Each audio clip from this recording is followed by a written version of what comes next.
Hello and welcome into my latest live broadcast. Today is Friday, October the 30th, 2020. It is Hallows Eve. Welcome in, everybody. My name is Carrie, not Corey, not Gary, not Fred, and certainly not Susan. Carrie Holzman. And despite what you may have heard otherwise, that's what I like to call myself. Carrie, the first one. Hey guys, today I wanted to I wanted to share with you more of your technical support calls. And I think it's a great example for me to take a moment to use some of the calls as examples of the difference between technical support and tutoring. Now this is a very interesting observation I've had recently as a result of this experiment. And I guess I've seen this trend for some time, but I've been unable to pinpoint exactly what it is. But now it's very clear to me what's happening. You see, 29, 30 years ago, there were very few people who used computers, and when they did, it was assumed there was a certain level of knowledge required to get that far, to ask for help. And many of us were all learning at the same time. And so we were teaching each other back and forth, and we were sort of doing both technical support and tutoring back and forth, equally enforcing and helping each other with our own experiences because there was no internet. We had bulletin board systems, but those were always local, not necessarily national unless you were going to pay for the long distance phone calls, which were very expensive. Even to call within your own state was often charged per minute on a local long distance call, and certainly calling out of state, you'd be charged per minute. And then of course, not only were you paying, but nobody else in the house could use the phone because you were tying up the one landline most homes had. So what's happened over time though is there are people that have been late to adopt computers, people that have ignored them as a trend and then realize they have to adopt them or be unable to participate in much of society. And so now they're starting in late. Now the good news is the operating systems have evolved to a point where they're just sort of look at the pretty picture and click on it, which is wonderful. And what that did is it opened the world of computers up to people who weren't technical. The downside of that is it didn't really protect them against themselves with viruses, ransomware, fake emails, DNS exploiting man-in-the-middle attacks, backups. The maintenance people just it has to be done for them. If you're going to make an operating system where they point at the pretty picture and click on it, then you have to cover all the bases for those people. And because they don't, people don't know the difference between when something's not working and that they don't know how to use it. And I want to go through some of the voicemail messages, and you will hear some people ask how to do something. So if your question is, how do I, whatever the question is, then what you're asking for is a private tutoring session. So and the reason I make this distinction, it's not to be a jerk, it's not to be finicky, it's just to kind of tell you the way it is. I don't get to go to the college and ask a professor, how do I become a neurosurgeon, and explain the entire process and educate me and expect to get that for free. That's unrealistic, it's unreasonable, and it's likely not going to happen. And if you're expecting it to happen and you're upset that it doesn't, you're the one who created a situation that shouldn't have existed because you failed to understand how the system works. And the reason I mention this is I've seen a lot, not only seen, I've been part of technical support calls that go sideways because the callers asking for help are actually asking for private tutoring, but they're expecting it completely for free. So basically, technical support is a question when something's not working. And then the mistake a lot of end users make, in my experience, is they try and tell the technical support person what is wrong with it. In other words, they say, well, I've got a bad RAM module, how do I get to it? And if you're new in technical support, you might answer that question, and you will soon learn that's a big mistake. The first question the technical support person needs to do is take control of the direction of that conversation. Don't allow the customer to direct you to the answers they want. Rather, find out what answers they need. That's your job as a technical support person, as far as I am concerned.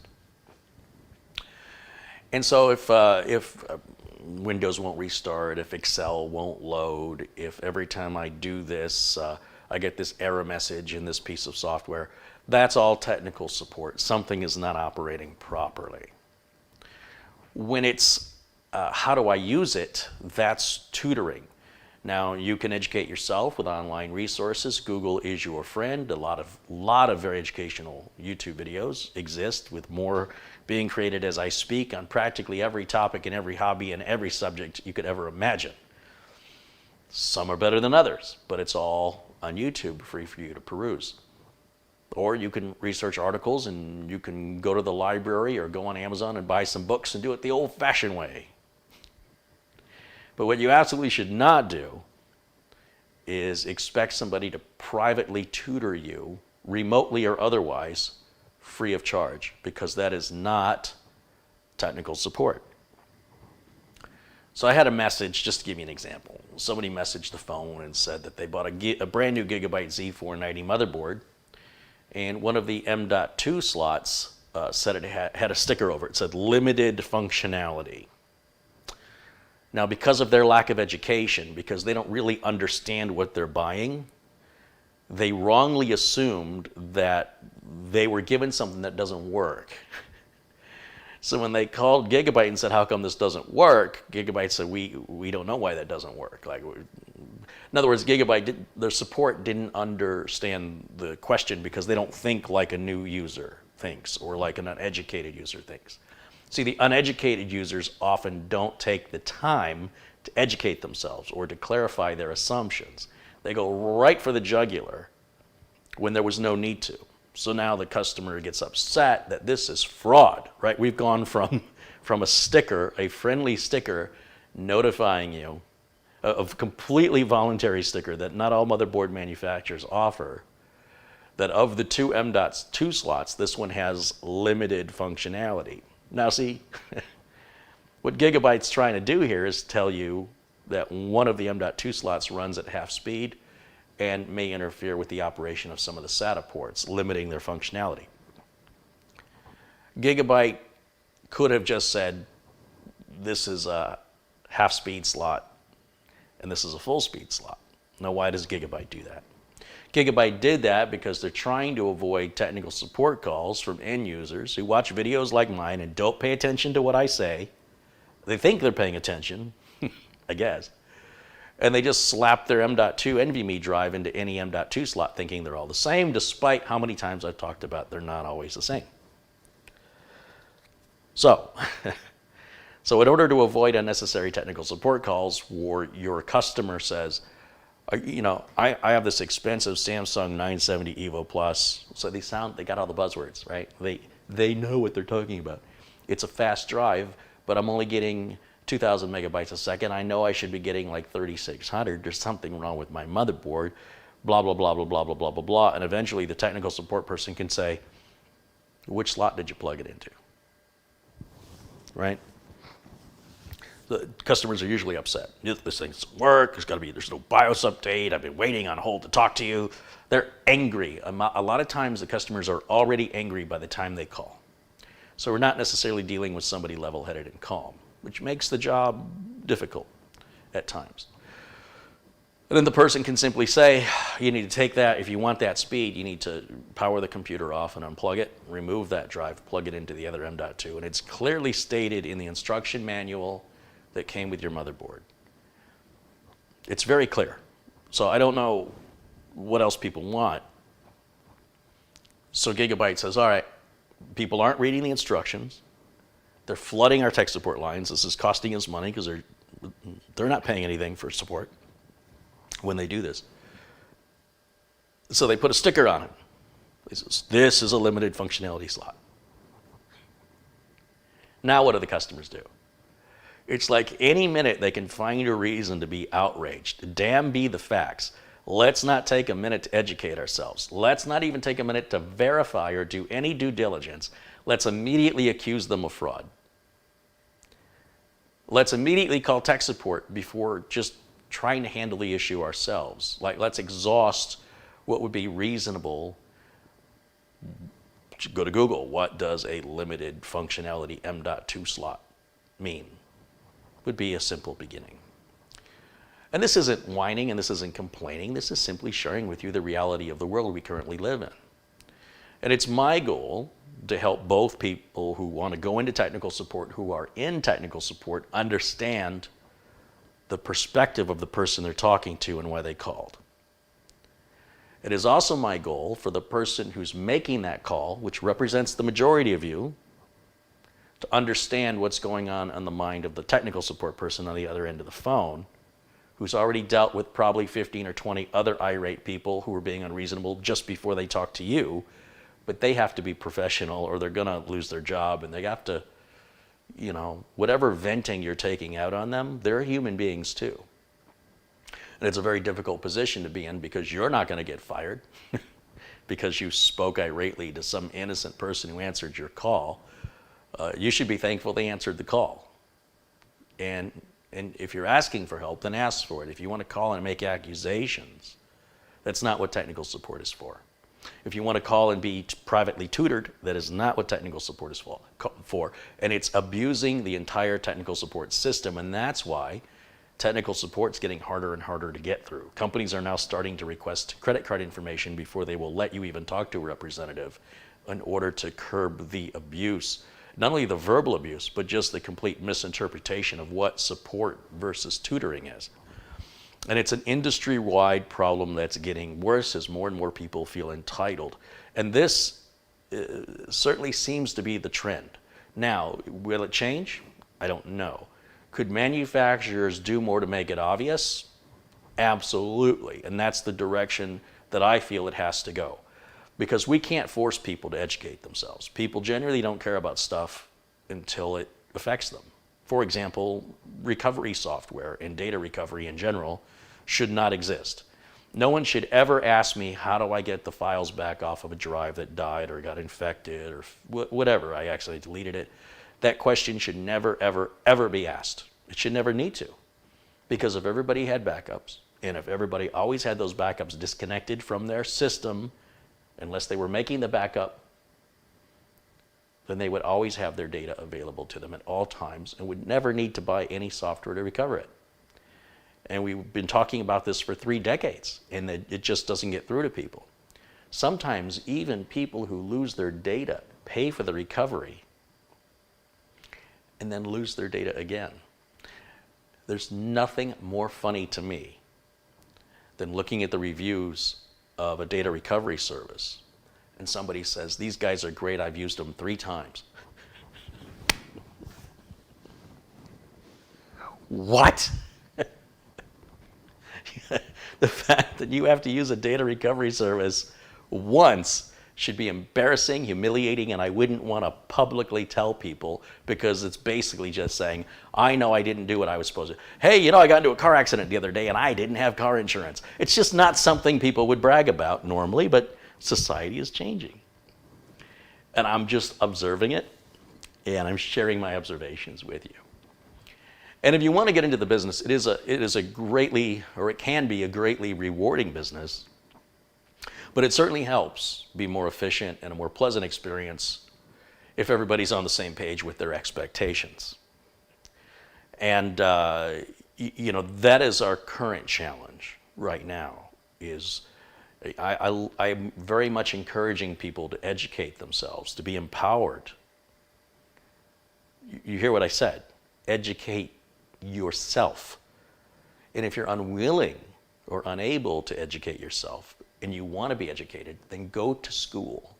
Pay for tutoring. Please do not flood already busy, overwhelmed technical support lines with questions that start with, how do I? I can't stop you. I mean, if you're going to do it, you're going to do it. But I've said it, so I've done my part. That's all I can. There's no more I can do. And in the meantime, we do have some great questions that have been left on the technical support phone, which I have right here. And we've got a number of viewers watching now. Welcome in, everybody, all my friends in blue. Thanks to Tony Wallow for the Amazon gift card earlier today. Tony continues to be a very generous and supportive member of our community, along with Stephen Bernstein and Luke Greenia and Jack Wilson, Peter Laycock, David Hale. Boy, there's a bunch of names that are just eluding me right now. It's what happens when you get older. I can't remember what else happens when you get older. I think that's the first thing that happens. Then there's like 2 other things. Anyway, that's bad, isn't it? And Thomas Backenstow. Yeah, there's Thomas. Hey, Thomas. We'll have to talk soon. Another great supporter here, generous and kind supporter here of the channel. All right, let's play some voicemails. Let's see what we got going on the phone.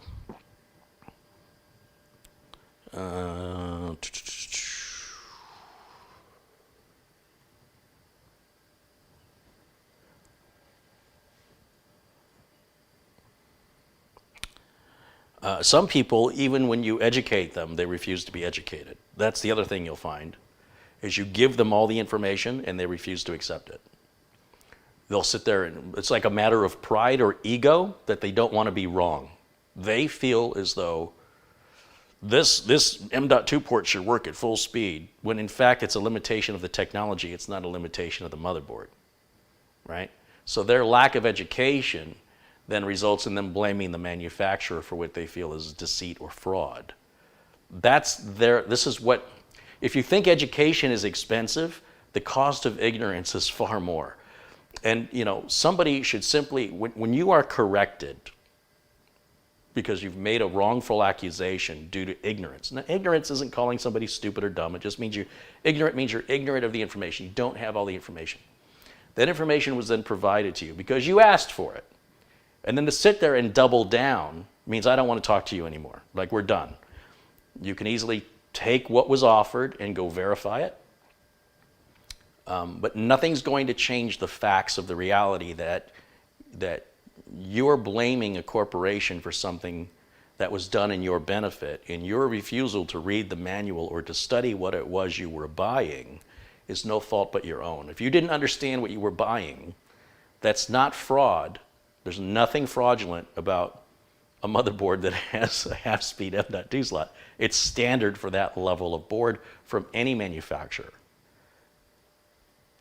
But there's some people, so even when they ask for help, and you give them that help, they will refuse it and they will double down. Those people can go take a walk because now they're wasting my time. Because if you ask me a question, I'm assuming you're asking me because you trust me as a resource that I know what I'm talking about. And if you don't like what I said, that doesn't give you the right to challenge it. If you don't like what I said, stop asking me questions. I'm assuming the whole reason you asked me was because you respect and value my experience in the industry. Now, I'm not going to tell you I'm right 100% of the time, but I will say that there are certain instances that I know quite well. And if I tell you, you are mistaken, and this is how it works, you are welcome to go and Google that additional information and read it and study it in any way that it's required for it to get through your head. But what you are not allowed to do is to come back at me and tell me I'm wrong. Absolutely not, because that's where the conversation stops. Because if you think I'm wrong, then why did you ask me? You could have saved us both. Remember how I said a lot of technical support calls, they go sideways because somebody asks for help, somebody offers help, and then that help isn't what that person wants to hear. And that's just back to lack of education. And so in attempting to educate people who don't want to be educated, they're more interested in defending their pride and defending their ignorance. They've now wasted everybody's time. They've wasted their time. They've wasted the technical support time. The person on hold with a real problem is sitting on hold where all this is exchanged back and forth. Both parties are getting angrier. And the tech support person taking the next call is supposed to suck it up and smile and say, "Hello, how can I help you today?" while gritting their teeth. So if you're asking somebody a question and you don't like the answer, you have 2 choices. Get your own answer, ask for clarification, or go ask somebody else. If you're paying for support and you don't like the support you're getting, you may demand a refund. But if what you're getting is free, your choice is to take what is free or to not take what is free. Those are your only two options. You have no entitlement to anything being owed to you at any level that you want unless you're rich and paying for it. That's what rich people do. If you're wealthy and you can pay somebody to dance the way you want them to dance and jump as high as you want them to jump, then you can exhibit that behavior and pay for it. If you're not paying for it, then you're lucky to get anything at all that somebody's offering. Or you can go do it yourself. That is the way of the world, and it may not be fair in a sense that you may see people have opportunities that you don't have.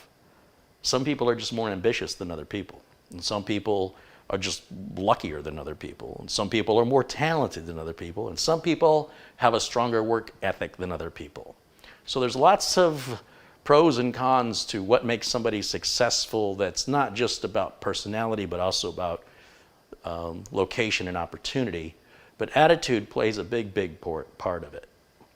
They did a study once analyzing people who consider themselves lucky to people who consider themselves unlucky. And they studied their behaviors.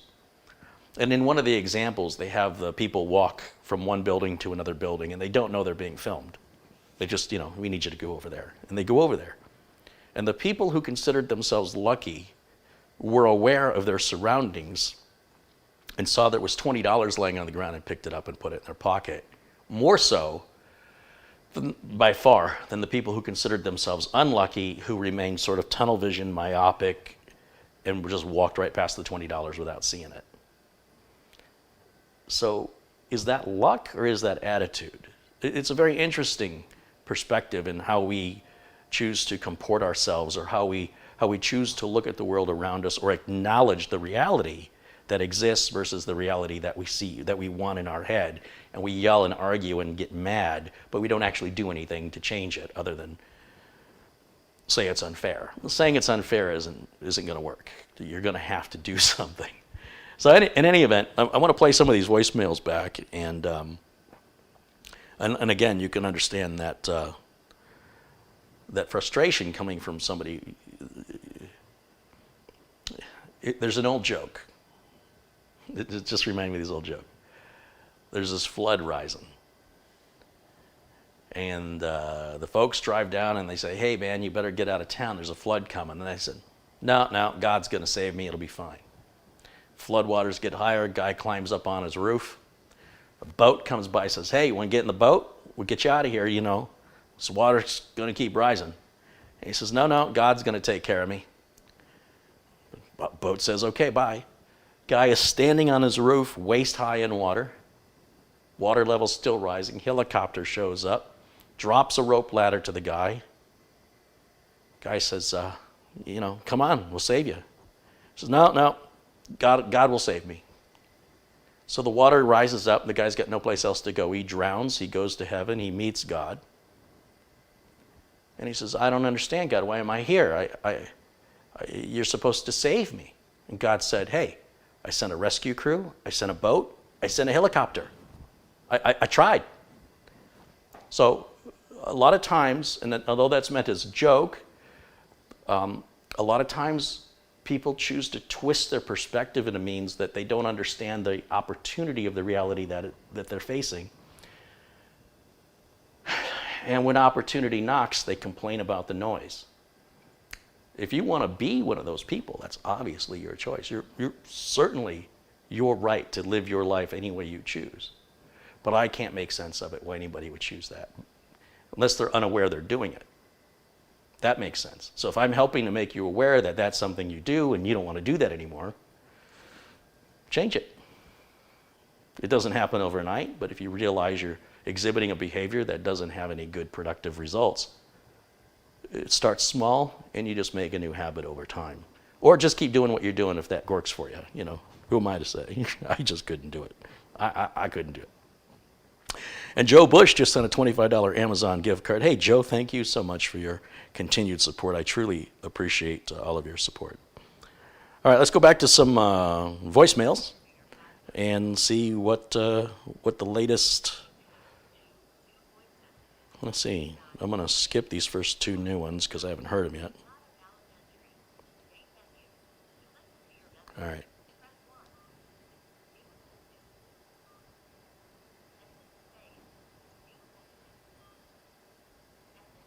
All right, here we go. Now we can go. Hi, Carrie Holzman. This is Ray Burke again from Oregon City. And I did seen your video when you played mine, and I went to the setups in that thing I downloaded, and I backed out all the things. All it was the smart screen filter things. I backed all those out to where I enabled everything back to the way it was, and I went and used Malwarebytes. I scanned with it, scanned with NCSoft emergency kit. I used that, the full-blown version of, the full computer with that. And I used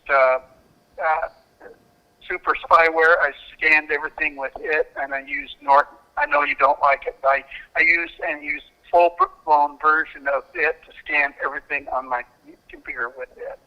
So everything came back with no problems. So anyway, I did what you suggested, and I thought, well, I've only found out that this smart screen filter, I think, just appeared this the 2020 update. I have not seen this before, since I've had Windows 10. I've never seen this come up until just recently. So I don't know. Most of the sites I were typing in, and it would. Sometimes it would work, and sometimes it wouldn't work. I don't know what it was, but anyway, I'll do what you suggested. And thank you for playing my video and our voicemail. And thank you very much for your help. And I enjoy your videos and stuff, and I watch you all the time. Thank you very much.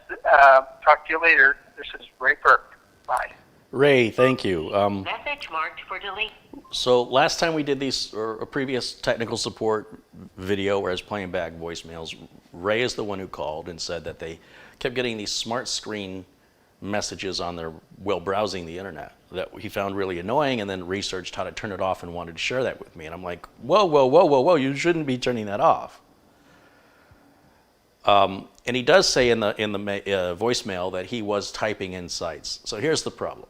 If you mistype, if you flip letters backwards, scammers love that.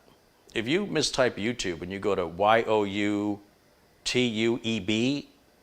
it may take you to a site that's trying to scam you or pretend to be YouTube. Now, why companies big like Google don't own all of the potential popular misspellings and letter inverses of their domains, I don't understand why. So it's best that you create bookmarks of sites you regularly visit so that you don't have to type them in and risk that. He says he never saw it before, and then it suddenly started appearing all the time. Well, threats that we have today weren't threats before, so we have to come up with newer solutions to alert the end users of these newer, more complex threats. And we need to do it in an uncomplicated way. We can't just have, a firewall say twxyz.exe would like access to the internet. Do you wish to allow it, yes or no? What is it? I don't know. That's the way it used to work. So now we have something like Smart Screen Filter, which is new technology that's given to you for free to help protect you. And chances are the websites that you were typing in, you either mistyped them and were not aware, or you were going to a site that was distributing malware and it's keeping you from that site. And on rare occasion, they may have incorrectly flagged a site, or the site may have been infected and was flagged as dangerous, but then the admins have since disinfected it and made it safe, and then the database hasn't been updated to reflect that yet. But that's pretty rare. Most of the time, if that smart screen filter comes up, you've mistyped something. You're not going where you intended to go, or where you're intending to go is a dangerous place. But regardless, the end solution is never to disable that smart screen filter. It's not there to annoy you.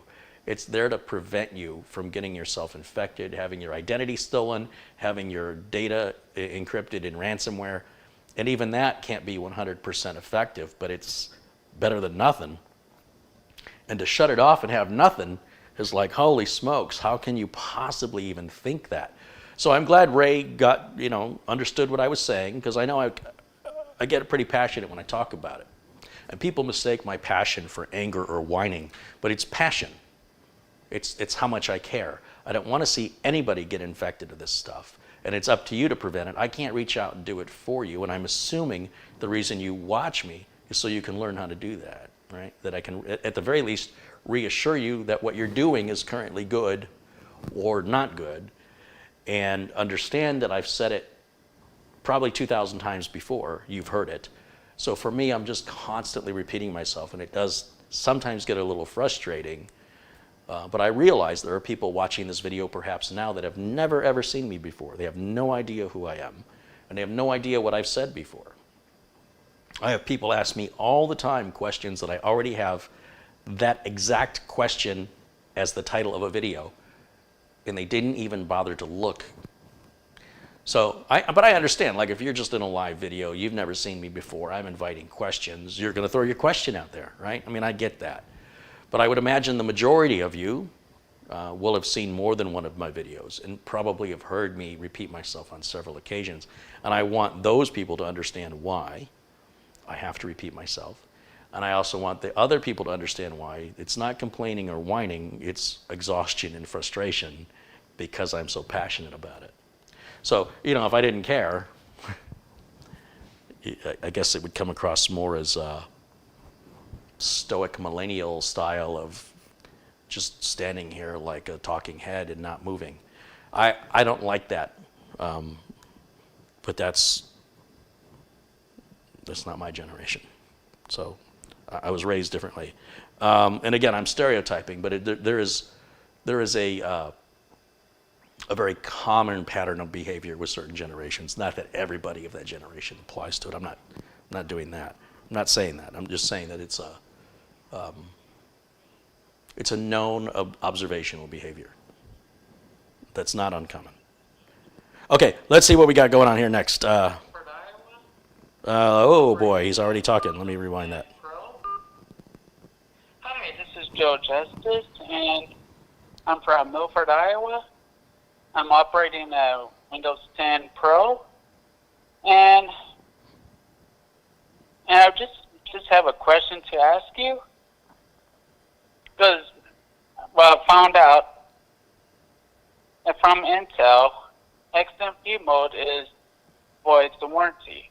How does the Intel determine if the computer was in XMP mode?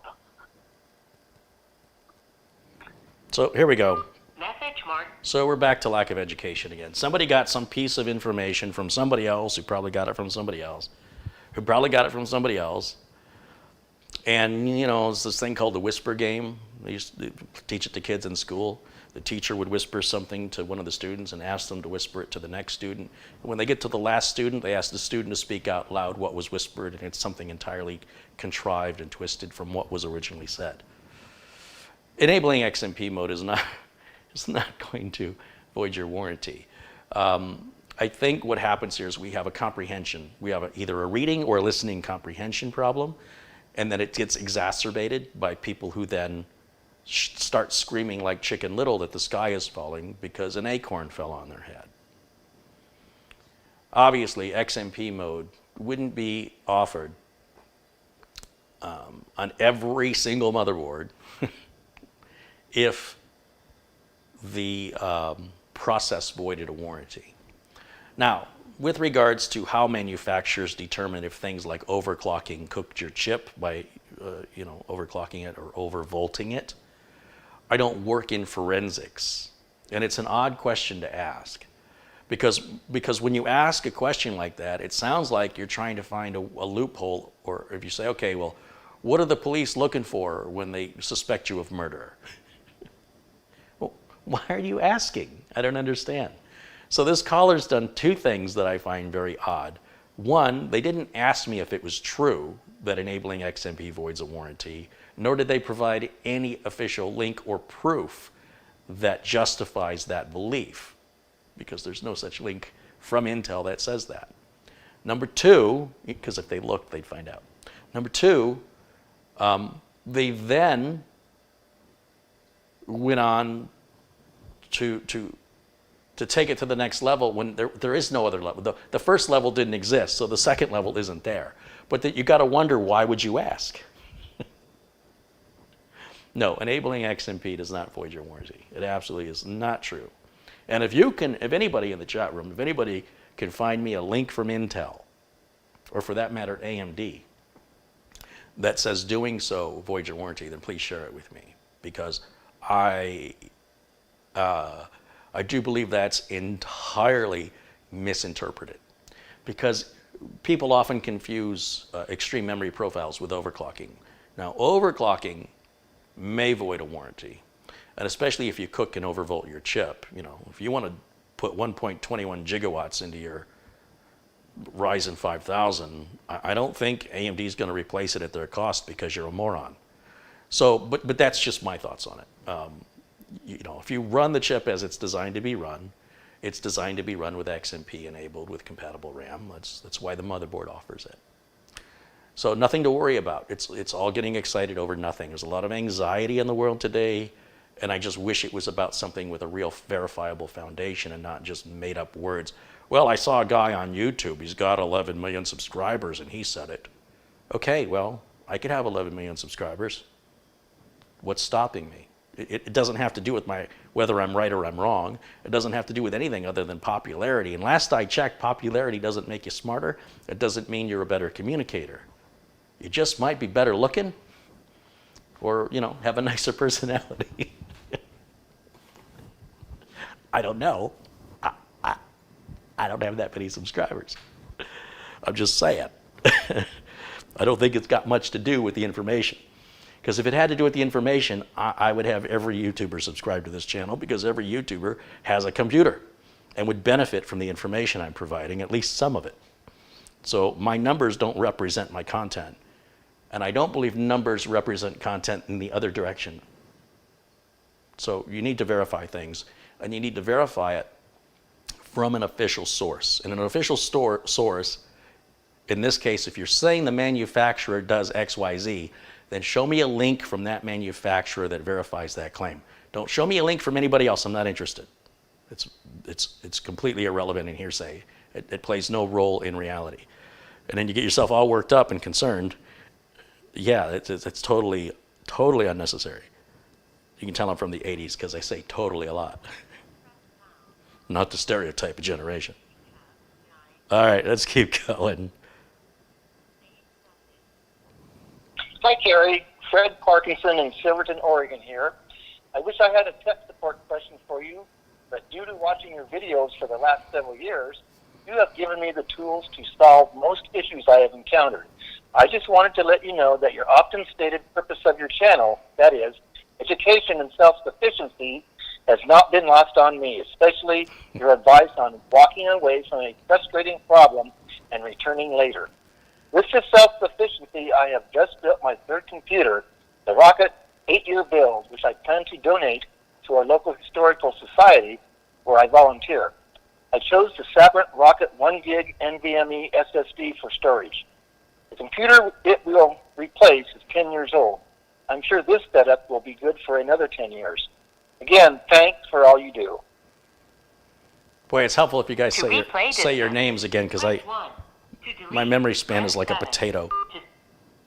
Hi, Carrie. Fred Parkinson in Fred. Silverton, Oregon. Okay, hey. Message mark. First of all, Fred, your message couldn't have come in a better time. After I just went through saying all these things I've said, it's nice to know that, there are people who are right on board and getting it. It's not everybody that's dismissive or refusing or unwilling to learn or adapt or verify.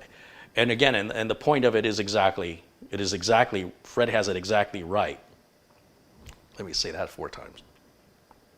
My intent is to empower you, that you don't have to come to me with questions.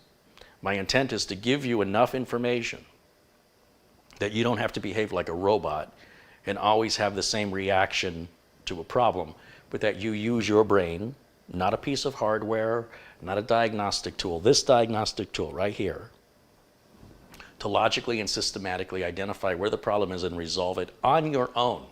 My goal is to get you there only if you want to get there. If you don't want to get there, I'm not going to drag you. There's nothing in it for me. The only thing I get is a call like that says thank you. That's all I get in return.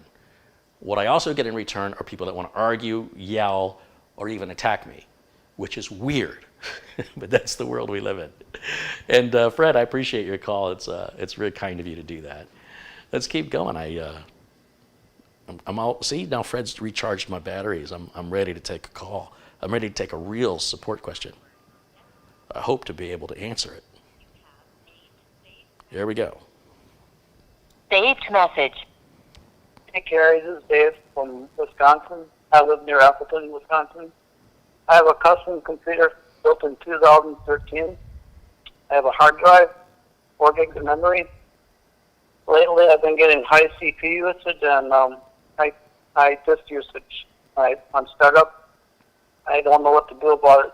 Either I got to replace the hard drive or start shutting stuff down. It takes about 20 minutes before I can use it. I just don't know what to do about it. All right, thank you. Bye. Message. So I've heard this question a lot over the years. It's a question that always creeps up. It'll probably never go away. Sometimes it's justified, sometimes it's not. And that is, why do I have high disk usage or high RAM usage when my system is doing nothing? Well, because your system's not doing nothing. Okay, that's the first thing. Again, we go back to these misconceptions and conclusions without verification. The question should be, I don't know why, but clearly it's doing something. How do I identify what it is? That's the question. Now, semantics aside, there's a number of reasons this may be happening. It could be an antivirus issue where it's running a scan. It could be a Windows maintenance where it's doing something. Or the fact that the computer, and this is key, is 10 years old and running a mechanical drive. These drives will be like if anybody remembers records, if you got a scratch in the record, it would just keep repeating over and over and over. So now a 3-minute song will play 6 minutes or 7 minutes until it gets past that scratch and moves on to the rest of the song. As a hard disk drive ages, if it doesn't fail if it doesn't fail completely, what it can start to do is go into what's called a busy state. Now, we talked about busy states on hard drives with Brian Cometa of $300 Data Recovery. And I guess we talked about so many things, I don't know, maybe it wasn't heard or maybe it was in one ear and out the other because it wasn't affecting the viewer at that time. And now that it is, it doesn't occur to them. We've talked about this. When a hard drive goes into a busy state, you can't use any data recovery software on it because the data recovery software requires the drive to be operational. In some cases, the system won't boot at all. You can hear the hard drive spin up, it rotates, and it just sits there and won't go past the post screen.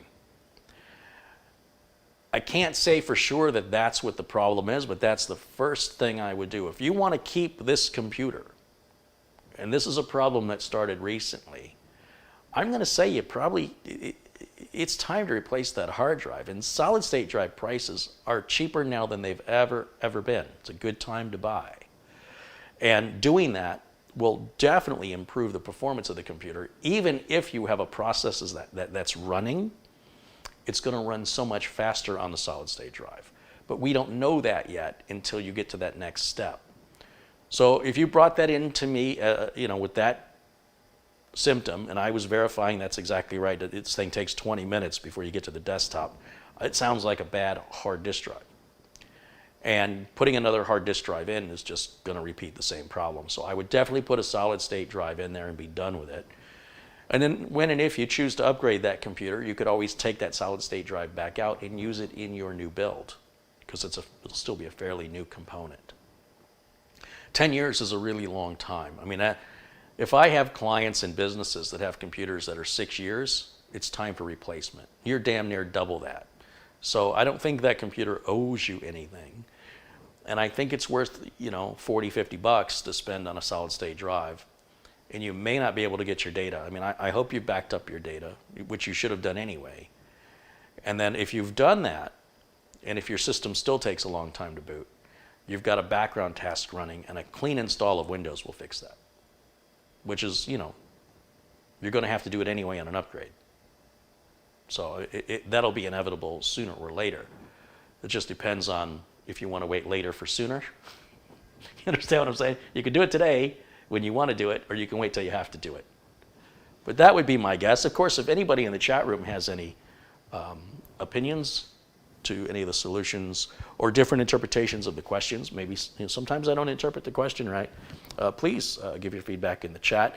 And then I encourage the callers to be sure and replay the videos live and watch the chat room if they're not with us now.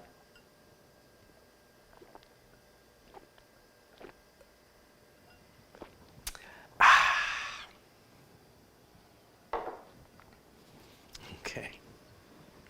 By the way, holiday shopping. Everybody who's watching, I want to give you a secret. You better shop early. And do you know why? We're still amongst the pandemic and distribution and inventory levels are low. For regular buying times, they're low. If you order something now, you'll have no problem, you should have no problem getting it at a reasonable price while it's in inventory and then hiding it to give as a gift for a couple of weeks. If you wait until the last minute, you're probably going to be gifting something nobody wants because that's all that's going to be left. Or you're going to order it, but the delivery is going to be after the first of the year.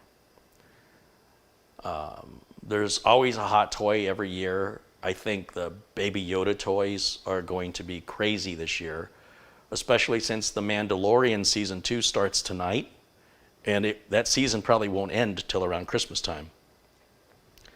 So those Baby Yoda toys are going to be hot. And if you don't buy one now, in fact, I think if you even try to order one now, you're on a wait list. So it's only going to get worse. And that's just one example. Video games, the PlayStation 5, that just, see some unboxings of those. All of that stuff, you better get it early or don't expect to be able to get it on time. If that's important to you, better safe than sorry. Back to voicemails. Oh, here we go. Saved message. Hey, Gary, this is Michael from Calgary, Alberta, Canada.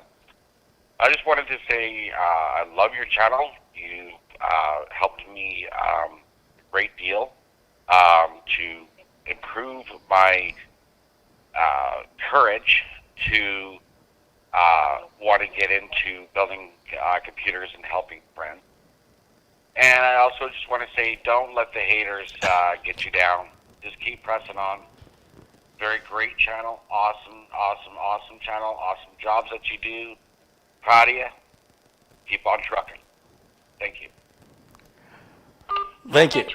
Thank you, Michael. I appreciate that. Again, words of encouragement. I like to encourage you guys. It's nice when you guys encourage back. There are a lot of haters. It's true. And I don't know if it's so much getting me down as it is me just trying to expose you to things you will have no idea is occurring if I don't tell you. So you might think, oh, Kerry's got it made. He just goes to his kitchen, he turns on his camera, and he has all these viewers. No. There's so much going on behind the scenes. And when I try and be full disclosure, I try to keep everything open and honest. I sometimes get information wrong. Sometimes I misspeak. The doors gets knocked on. The dogs bark. It's reality. I think we need more real, less edited, less scripted, less polished. There's a time and a place for that. And there's a time and a place for just being us. Instead of who we want to be, instead of an Instagram moment, let's just be who we are and be proud of that. We don't have to hide it. We don't have to disguise it. We don't have to manipulate it. Just be. Just be. And I think the world needs a little more of that, especially in media. That's my opinion. That said, I was just thinking the graphics cards, the 3080 graphics card, 3070 just was released. And then AMD just announced their graphics cards are going to spank the new NVIDIA cards, supposedly. And NVIDIA says, well, if you buy the 3070 or 38, we'll give you free, whatever the game is, Call of Duty, whatever the latest, I don't know. I don't remember. But now, anybody who's bought one, I don't know if they retroactively can get the game for free or not. This is why you don't want to be an early adopter, only to find out that the competitor just is going to release a card even better, if that's true, and for less money in some cases, which may be true. AMD's usually pretty good with their benchmarks when they report them. They're usually not overinflated. Not everybody's like that. Intel announced double-digit improvements in the Rocket Lake 11th generation chips.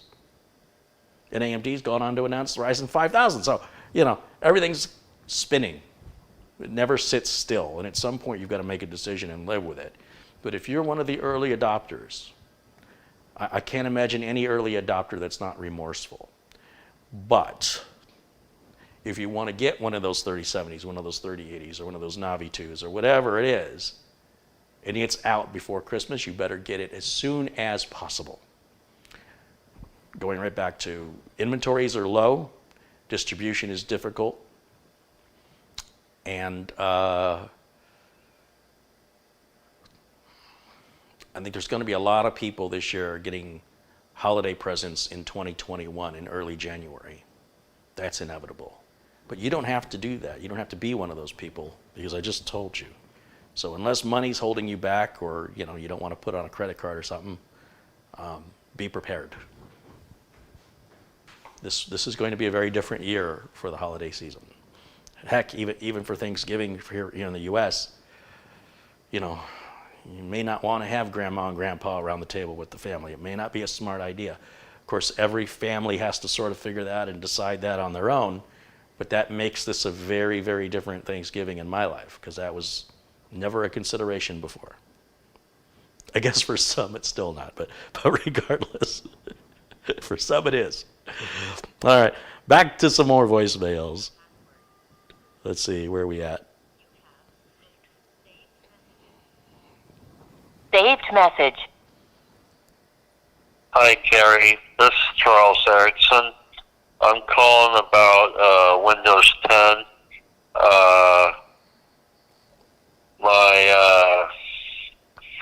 I have spam that's consistently going, and it's been going for a year or so.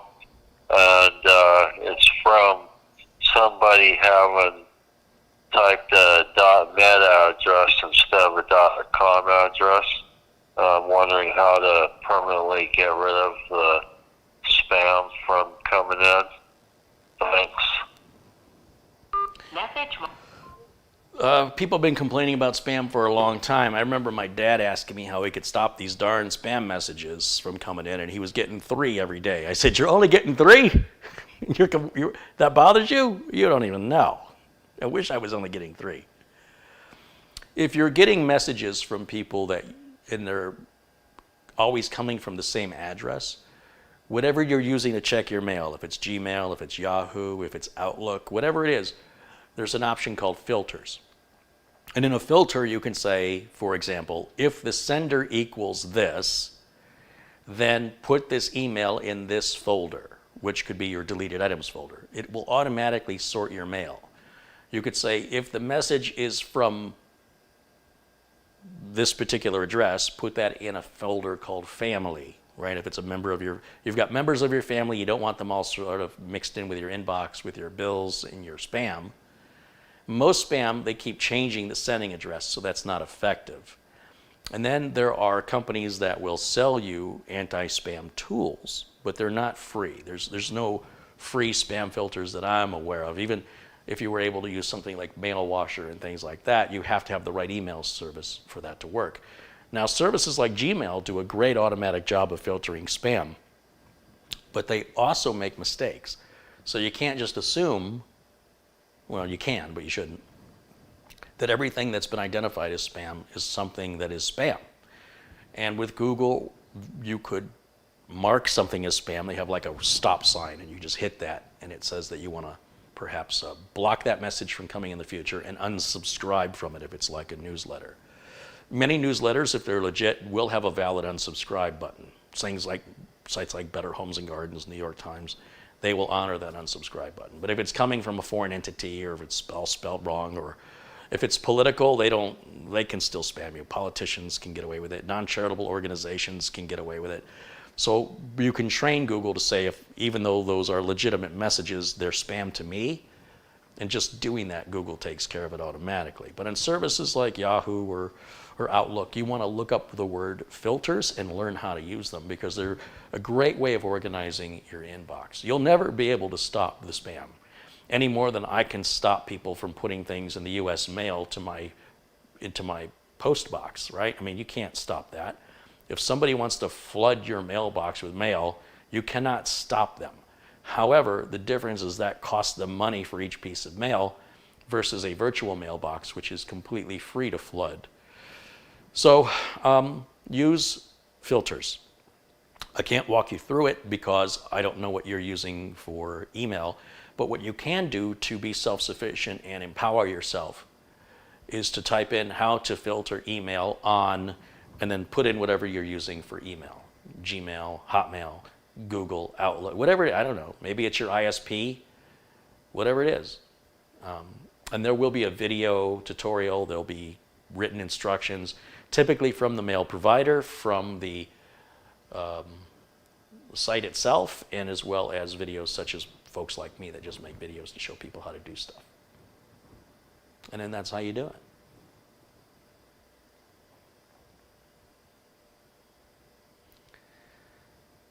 And of course, you can always change your email address. Let's never forget, you can change your email address.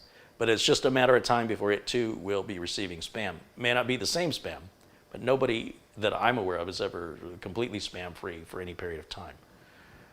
So, most people don't want to do that. Most people, to change your email address and then alert everybody, hey, this is my new email address, they don't want to do that. It's a very big inconvenience, but that also makes it inconvenient for the spammers to find you, right? The more locks you put on, the safer you might feel, but the bigger the pain in the butt is to unlock everything. So you're making it more difficult for the thief, and you're making it more difficult for you. It's a good rule of thumb. The more difficult you make it for you, the more difficult you make it for them. The easier you make it for you, I don't want to remember my password, so I'll just use the same password everywhere. You just made that super easy on you, but you also made it super easy on anybody who wants to steal your identity.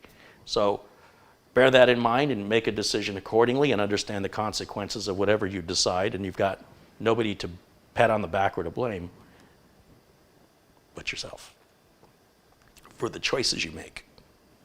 It's different when we make the choices and we don't understand them, but now you understand it, so choose accordingly.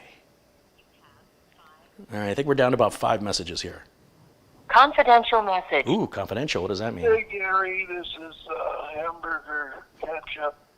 I just wanted to call to thank you for providing this number, and I really feel like you're part of the, like you're my best friend. I have never met you in person, but I dreamt of you, and and you say stuff that really help everyone. So, I was wondering if you had brought back a computer from Ohio. Maybe they sold Coca-Cola versions there. If we could get one of those fixed on the air, then that will probably bring more sponsors. So that's my 2 cents. Thank you. Really, thank you for providing this outlet for us. Thank you. Message marked for deletion. I have to think about how I want to answer this. We had a tech support call from somebody who called themselves Hot Dog Thompson, and I think that's a reference to calling himself Hamburger Ketchup. The fact that you consider me a friend, though we've never met, is an honor, and it means a lot to me. Thank you. Your friendship means something to me. Advice for how to get more sponsors? I mean, do you want to see sponsors? And do you want to see more sponsors? Most people are going to say no. We'd much prefer to have an uninterrupted video without any sponsors at all. Right now, you're not finding any ads play before, during, or after my videos. You won't see any of those election ads here in the U.S. you are being bombarded in the U.S. You can't go anywhere. You can't get in the car and drive without poster graffitis of people running for election. None of these people think they should all band together and put one poster up. They're each independent, even on the same side, but they don't think that, hey, we could be more conscientious of our environment. We don't have to graffiti every street corner with our names. When we're all on the same side, we could all just kind of share the same space and show that we are we're all a team. And then let the opponents also do the same. Oh, no, we've not reached that level of evolution yet. Everybody's out for themselves. Elect me. And they're standing right next to not an opponent, somebody who's on the same side as them, not running for the same position, and stands on many of the same principles. They have no acknowledgement of each other. I find that profoundly offensive. So I don't want to participate in it. Now, with regards to traditional sponsors, I am working on, there's a number of companies you guys know I use in my business, and I have no qualms with recommending. Companies like RoboForm, Acronis, Scythe. Those are three that come to mind immediately. And those come to mind right now because I am either working with or working on an official relationship with them. And what that means is to be able to offer you guys a unique discount that's only available to you, and offer my sponsors an audience of which 99% of which would qualify to be prospectively their customers. Like if you air a commercial on TV, you don't know who it's airing to. You could be airing a car commercial that cost you money to make the commercial, cost you money for the airtime, but maybe you're airing it to people who just bought a car. They're not going to buy another car anytime soon. So when I approach the companies that I like and I want to work with, I let them know we have a very highly targeted audience here. They trust me. And if I don't like your product, first of all, I'm not going to recommend it. We wouldn't be having this conversation. So right there, you're a step above. And I feel like it's a benefit for them because they've got no cost of production. They've got no cost in any way, shape, or form. And they can just pay me a commission on the sales. And then you guys can get an unheard of deal you can't find anywhere else. They can get sales they wouldn't have otherwise gotten, and I can make a little money. And I'll make a little money over a large number of sales rather than a lot of money out of a small number of sales, so that you can get a bigger discount. I don't see any problem. Like why companies wouldn't be chomping at the bit, but it's just not the way it works. Like back and forth, and it just takes forever for anybody to make a decision in some cases, and it gets me really frustrated. But the last thing I want to do is bombard you with advertisements. And so one of the other advantages I can tell a sponsor right now is you'll be the only sponsor. You won't be competing with any of the YouTube advertisements, and you won't be competing with any other sponsors. You will be the exclusive sponsor of that show, and that show stays archived in history indefinitely. So what's the cost again? Why are we hesitating on this? Why did we not start this yesterday? And why are we still waiting to make a decision? So I'm working with a few other companies that I haven't mentioned, and it has been difficult. A lot of people this time of year take time off.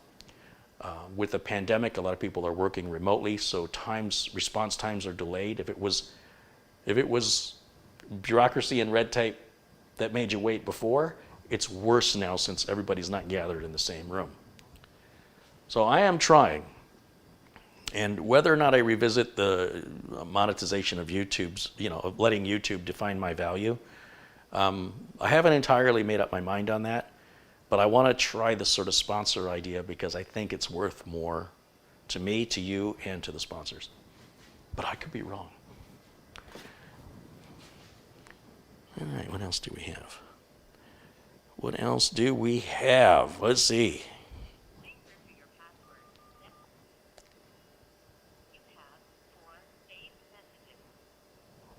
Saved message. Hey, Gary Holzman. My name's Jordan. I'm calling from Missouri, and I have a AMD Ryzen 2700X, not overclocked. and a 1050 Ti with 8 gigabytes of RAM, 1 terabyte hard drive, and a 500 gigabyte storage hard drive, just where I put my games on from Steam. But anyways, whenever I'm playing a game, my frame rates, they go down so far. Like they just, like sometimes I'll be in 60s and all of a sudden they just go down like in the 30s when I'm just, cruising through Los Santos and Grand Theft Auto 5. And it happens in Doom, Rainbow Six Siege. It happens in a lot of games. And I've tried to reinstall Windows 10 and reinstall the other games. And also when I'm running Benchmark, my computer just shuts down. So if you could, more than welcome to play this over the air. If you could give me any, text me back or, give me the tips or your advice on what you would do, please do. Thank you. Message marked for delete. So, I'm not personally returning calls. I want to share these experiences. I don't want to do personal tutoring. I want to teach everybody, and you guys give me the subject matter with your questions. Why games may stutter and slow down may be the settings you're playing the game at, the number of moving objects on the screen at any given time, there's a lot of activity, the speed of your internet connection and how it may waver up and down depending on if you have, for example, a cable connection that's shared by the neighborhood and it gets busier at some times than others. Likewise, the server you're connecting to may be busier at some times than others, and that may be bandwidth issues that have nothing to do with you. But what you said that changed everything. What became a dismissive problem became a serious problem when you said that when you try to benchmark it, it shuts down. Now, typically this is caused for one of three main reasons. One is heat related, that it's getting so hot it's shutting down. If your computer were starting to generate a lot of heat, whether it's the graphics card or the CPU, if either one of those were getting too hot, then they start to throttle down in performance. If your power supply is being taxed at its upper end and there's just nothing more to give, that would cause the machine to shut down. Or if your RAM is not 100% compatible, it's like 98% compatible, this would also exhibit that same symptom. So I suppose the first thing I would do is run some sort of temperature monitoring program. And I only recommend you monitor your temperatures if you're having a problem, because otherwise you're just looking for a problem, and those are not issues I care to be bothered with. So now that you have a problem, now it's time to go ahead and take a look at what your CPU temps are at and take a look at what your GPU temps are at while you play the game or while you run the benchmark and see if you can find the problem there. We had this issue. I recently spoke with John Yasuda, who after a BIOS update to an otherwise perfectly working system started getting very similar symptoms. And I said, you're overheating. I know for a fact you're overheating, and I can tell you why it's happening because I built the system, so I know the thermal compound and the cooler are all done correctly. And if we assume that you have a good cooler and good thermal compound, then what's happening is your default BIOS settings are sending too much voltage to your 2700X, causing it to run hot. But first, we need to verify that it's running hot before we go checking voltages. And then what you would do is you'd have to go into the BIOS, reset it to defaults, and then compare it.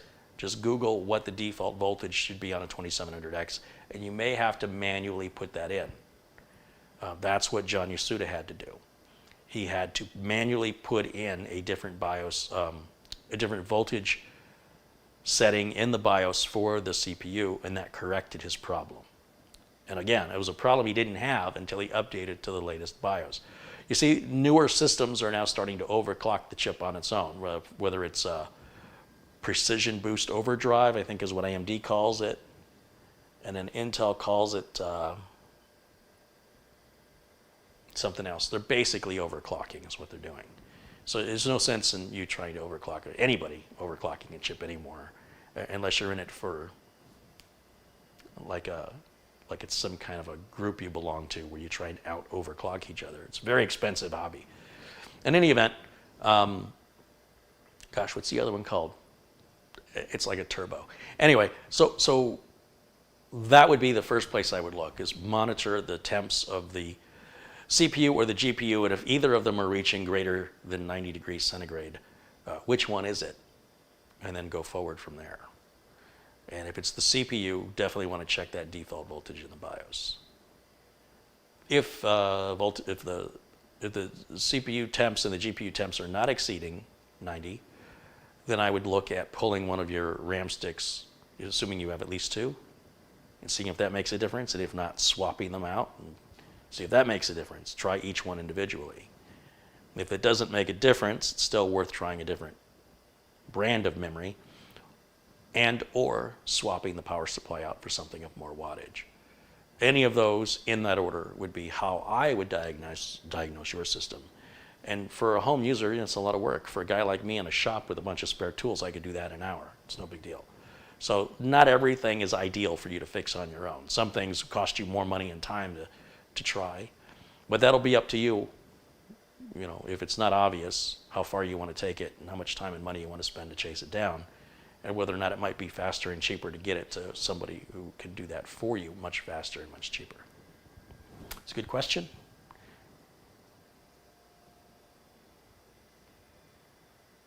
They're all good questions.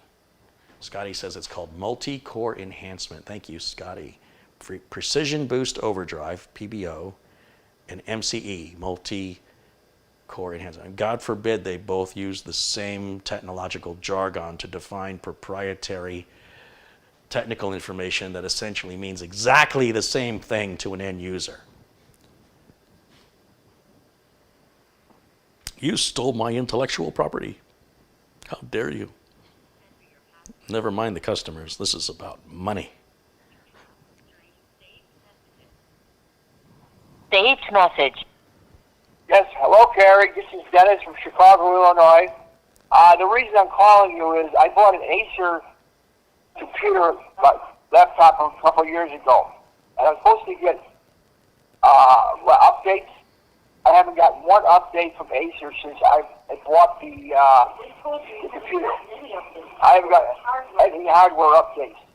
And they told me if I wanted service, I'd have to pay $100, $200 for the service, which I'm not going to pay. I'd like to know if you do any way that you can tell me how to get these updates. I really appreciate it, Kerry. Have a good day. Thank you very much. Bye-bye. Message. So Dennis from Chicago had his wife correcting him a number of times, which I found amusing. There's no such thing as free hardware updates. A free hardware update is like getting a new engine in your car, new seats and new tires. That's hardware. Hardware is the stuff you can physically pick up. This keyboard is hardware. To upgrade or update hardware, you have to spend money. You understand? Unless the hardware is physically broken or doesn't work due to a defect in manufacturing, then it's not a warranty issue with regards to hardware. When we talk about updates here, we're primarily talking about software updates. We want to make sure we have the latest edition of Windows 10. We want to make sure that any software we have installed, whether it's the Chrome browser, whatever it is that you click on, you want to make sure you have the latest version of that. You usually can click on Help in About or Help and check for updates. And typically these days it happens automatically in time. That's all free. That's all. So if you buy Acer, Dell, HP, any name brand, any laptop at all, they typically have their own updater to get you the latest BIOS. So you don't have to go be a technician like me to figure out how to do that like we do on these desktop systems. They have laptops with their own proprietary software. You don't have to use it, but if you do, it makes your life easier. But rest assured, there's no such thing as a free hardware upgrade. It's never existed. It's a misunderstanding, a miscomprehension of what you read or what you were told. You get hardware upgrades by spending money for new hardware. You want a bigger engine in your car? It's not a free upgrade. You want a bigger gas tank? Not a free upgrade. You want nicer, newer tires, brakes, battery, seats? Not free. But if the car breaks under warranty through a defect in workmanship or materials, then that is fixed for free.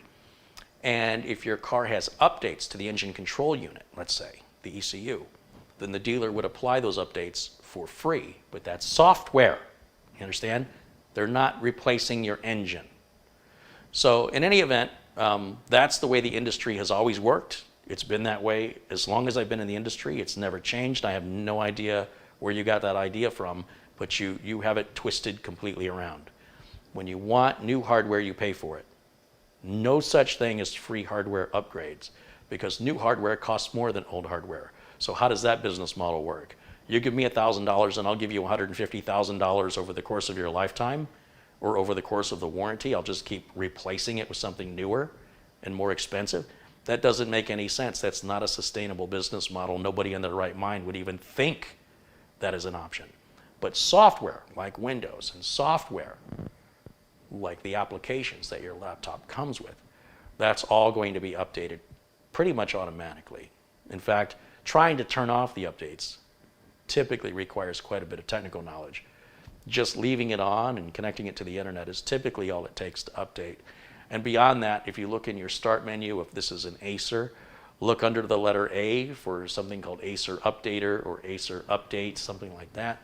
And then that's where you can manually initiate software updates outside of Windows that affect that specific laptop. But thank you for the call, thank you for the question. And this goes to show the common misconceptions end users have who get fed false information, believe it to be true, and then move forward. Like, he's already upset by it. You understand? He's not confirming it. He's upset by it and wants to know what he can do about it. Well, the first thing you can do about it is understand it. And your understanding of it's wrong. So let's correct that first so you have proper expectations. Because what you want is unrealistic and it's unreasonable. Once we get you back down to reality, and once we get you back down on the same page as the rest of us, then maybe you won't be so upset. Maybe you'll say, oh, okay, I see what he's saying. Yeah, the laptop does have the updater. It is updating and it is working like it's promised. If there's anything beyond that where you get a free hardware update, please let me know, because I would very much like to buy that. I would very much enjoy buying a $1,000 computer and then having it replaced with a $1,500 computer or a $2,000 computer while it's in warranty. If I get it for free, why wouldn't I? But again, what are the odds that company's going to be in business when it's time to pay out? Because that's not a business model that works. There's no money left to pay anybody. So you're going to go work at a job for free? All right, not hardware. Remember, hardware, this phone, this is hardware. I can hold it. I can't hold software. Software is data. You understand? When you pull up a picture on your screen, unless you print it out, I can't hold it. When you bring up Windows, I can't hold Windows, not the software. I can't hold your antivirus. I can hold the installation on a flash drive, but the actual ones and zeros, they're not made up of atoms, and therefore they cannot be held or they don't take up space in a truck.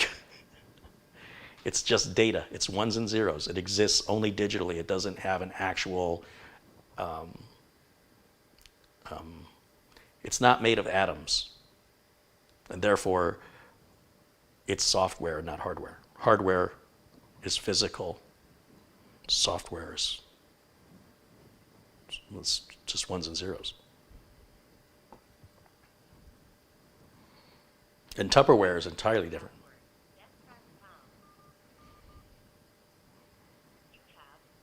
I think we got 2 left here, guys. Saved message. Hey Gary, it's Tony in California. I've got a gigabyte board with Windows 10. The board works fine. I have a EVGA 400 watt power supply plugged into the board. It spins. I see fans, but I don't get a post. However, when I put it in the other power supply, the same make, with the 600 on that X299, it works fine. I think, I'm not sure, but to me, I think it's low wattage, but I'll expect an answer for that. Thanks. Hey, Tony. Message marked for Telling me the manufacturer of the board is not usually useful in any diagnostic in most cases, but telling me the chipset. So at the end there, you mentioned the X299. The X299 is a bit more power hungry, but 400 watts, unless you've got like a major graphics card in there, 400 watts would be a bare minimum that should work. But if you've had it for some time, it may not be outputting 400 watts anymore. As it's aged, it may not be as efficient as it once was. If you've been able to put a larger power supply into the system, and again, who makes the power supply? It doesn't matter. If it's 80 plus, That's really all I care about, right? And you didn't mention if they were 80 plus, but I think you said it was EVGA, so you'll be fine there. They'll be 80 plus. I think you answered your own question. If you put a different power supply in and the system boots, and you put this other power supply in and the system doesn't boot, then you obviously need a power supply. The question is 400 watts the reason why? You know, is it because you got 400 watts versus 600 watts? I don't think so. I think it's because something's wrong with the other power supply. Now, it wouldn't hurt you to have a 600 watt power supply. There's no harm in it. It may not be as power efficient, but it'll certainly give you a little bit more room for overhead if you plan on upgrading that system, if you want to add more drives to it or add a different graphics card or upgrade it in any ways. Probably, you know, as we upgrade, things consume more power. And as such, you may have, for all I know, upgraded the system. If the system came with a 400 watt power supply and it worked with a 400 watt power supply and you have altered it, then 400 watts may no longer be enough. But if 400 watts used to be enough and you never altered it, then something's wrong with the power supply. But in either case, because you verified by going to a different power supply, and it just so happens that power supply is 600 watts, the price difference between those two is about $20. So it doesn't make sense for you to buy to save 20 bucks and then hope that's going to resolve the problem. I would recommend, obviously, a 600 watt power supply to stick with what's working and just dump the old power supply. I would suggest you don't use that 400 watt power supply ever again, because if it was working fine and you didn't change any hardware and now it's no longer enough, then something in that power supply has failed. And if you make an attempt to reuse it in another system that's less powerful, it sounds to me like you just put a dying part into a machine, and that's going to come back for you to fix again. So I would consider that power supply bad. Now, some of those power supplies have some pretty extended warranties from EVGA, and you might go to Google and type in EVGA warranty, and there's probably a place where you can enter a product serial number to see. Now, the lower end power supplies warranties are only like 2 years, and then the upper end power supplies can be up to 12 years. So if you want to check and see, but bear in mind you've got to pay for the shipping back. And paying for the shipping back on a 700 watt power supply that costs $120, let's just say, makes more sense than paying the exact same amount of shipping for a power supply that costs $45. It's not worth it to send it back if it's under warranty. But that's a decision for you to make, because under warranty, typically you pay for the postage to the manufacturer pays for the postage back to you. But if what you bought is so inexpensive that the cost of postage is near or greater than the cost of replacement, then why go through all that hassle when you can just go buy something new, have it delivered to your door, have a brand new warranty, and maybe have something worth sending back if it were to fail, and it's less likely to fail because it's more expensive, it's made better. It's a good question. But I do believe the answer is obvious. But that's me. But thank you. Thanks, Tony. And one question left. Message. If you want to call, here's the number. Saved message. Yes, Terry, my name's Sean. I'm from Central Washington. I watch your videos a lot. I try to use some of the techniques that you've used. But my problem here is I have an HP Z600 with the dual Xeon processors with 24 gigs of RAM and an NVIDIA Quattro 4000K graphics card. When I'm watching YouTube videos for an extended period of time, the entire computer will freeze. I'll take it a second, or a few seconds, sorry, and then it'll unfreeze. It'll go on for a little bit and not have any problems. And when I try to do dual monitor, the video output will jitter on both screens and flash on and off. What I've done to try to resolve the issue I've disconnected it, tried to reseat all the RAM in different sequences to see if it's a RAM-related issue. I've rolled back any and all drivers related to video. I've swapped video cards with that, and it continues even on the other video card. All the additions, all the problems that I've had. I'm running Windows 10 Pro, the latest edition before the 2020 release. And all the drivers are currently up to date. And thank you for your time. I hope you get a chance to review this. Thank you. To replay this message, press 1. Message marked for deletion. There are no more messages. So what I would do, first of all, I always get a little puzzled and baffled when I hear somebody who's never driven a car before just got themselves a Ferrari. And not a new Ferrari, but an old one. An unreliable Ferrari. That when it runs, it goes from 0 to 100 in 3 seconds, and they're having trouble getting it to run at 20 miles an hour because they're not driving it the way it was meant to be driven, and they don't have any experience to really understand how to drive. And this isn't meant as an insult, but rather as an observation that that person shouldn't have that computer. A dual Xeon computer with a Quadro card is typically used in servers and in workstations with AutoCAD to do highly CPU-intensive tasks, which is typically things like AutoCAD, for example, or rendering. And what he's trying to do with it is something that any basic, 6-year-old computer could do without any hesitation. But that system is very, very finicky. It's very, very complex. It's complicated. And so the issue you run into is all of the opportunities for and expenses that exist in repairing that, because it's so much more complex. It's far more than you need or will ever use, because you don't really, from the sounds of it, you're not really taking advantage of it. You're not that level of user that would benefit from that. And typically the way I see this happen is that somebody has a friend or somebody worked for a company and they retired a server and they said, do you just want to take it home? And they said, hey, free computer.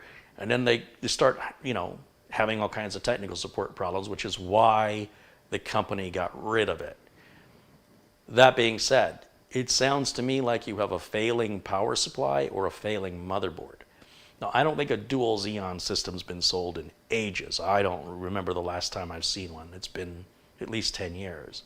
So you're running an older, obsolete system which at its best was very, very finicky. It requires certain kinds of RAM, and it's designed to go to the moon, and you're just trying to take it to the grocery store and you're struggling with it. My best advice is to get a different computer. That one is old and obsolete and by default is insecure. It is overly complex and requires more maintenance and generates more power consumption in your electricity bill when it's working than something like an off-lease $150 computer like one of these, which, if that's what you're doing with it, this is even more than what you need, honestly. I just want to be clear and upfront with you. I don't want to beat around the bush. This is something that you can easily correct. If you're trying to force a hammer to work like a screwdriver, it's probably not going to work well.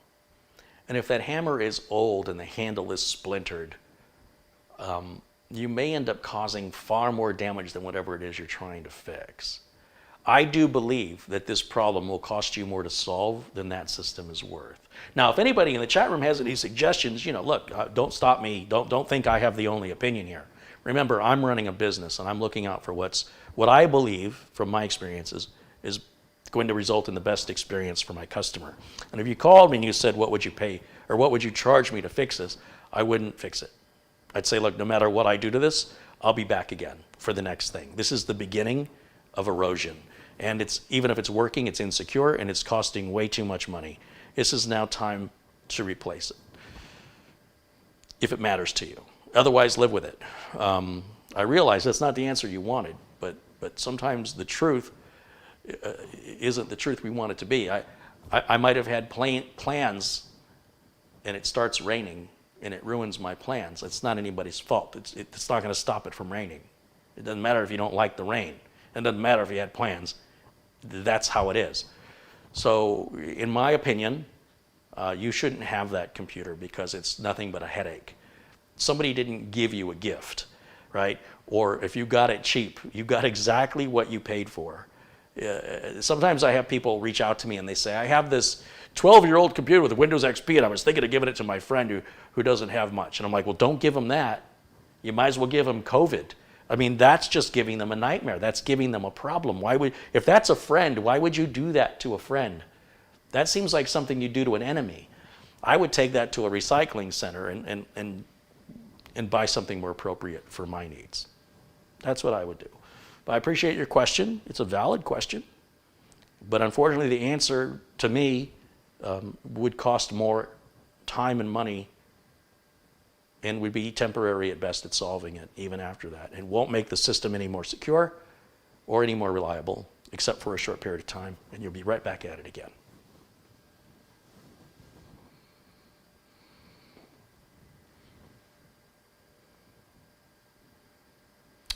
GW says, Dell still sells dual processor servers today. I haven't, I'm just saying, I haven't seen them in over 10 years. Like I remember like Tyan used to make dual Xeon boards back in the early 2000s. And I had customers running those into the like 2015. And then that, they were still running them when they should have been retired. This sounds like a machine that should be retired. And it sounds like it's in the wrong environment. Those machines aren't meant to watch YouTube videos. That's not what they're for. And it's not to say that you can't do that. I mean, you can buy a Ferrari. Again, you can buy a Lamborghini. You can buy a high-end supercar. And then you can go and tow a yacht with it, I guess, if you want. But that's not really what it's designed for. And you can drive it just on your residential streets and never break 25 miles an hour if you want, but it's not good for the car, and the cost of the maintenance of that car is still going to be very expensive. I'll give you an example. Right now, I can buy a used Maserati that's maybe 6 or 7 years old for 20% of what it's sold for.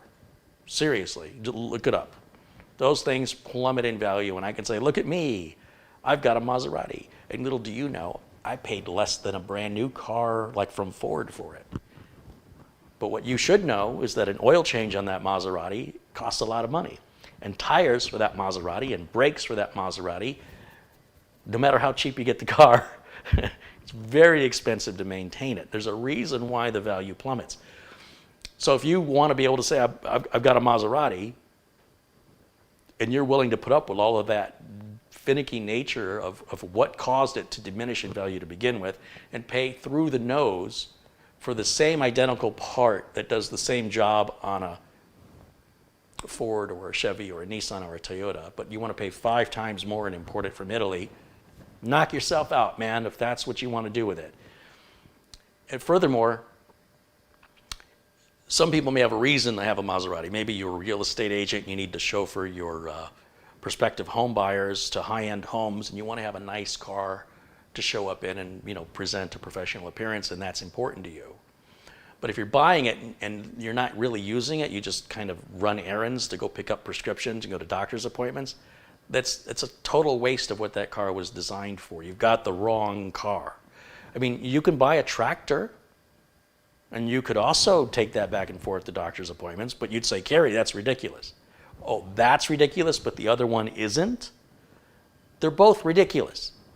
So, having a home user with a dual-core Xeon that's not a technician and isn't running a server, that's just asking for trouble. And that usually happens because they got it cheap or they got it free. In my experience, that's the only way people end up with stuff like that. So there's always exceptions, but that's my opinion based on my years of experience and what I've witnessed and why it happens. See, I can tell you how it happened, why it happened. I'm more than likely right on most of those counts. But regardless if I'm right or wrong, doesn't matter. That's irrelevant. It's still the wrong machine for that person, and the cost to repair it, in my opinion, is not worth putting it or investing into that machine.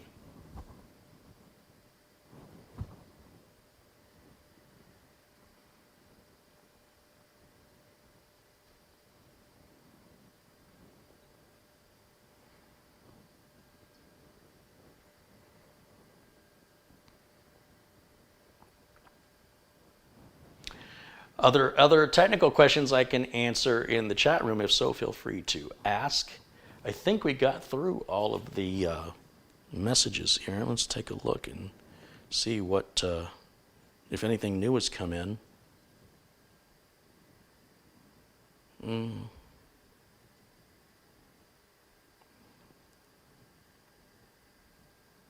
Somebody says, "You rock, Carrie."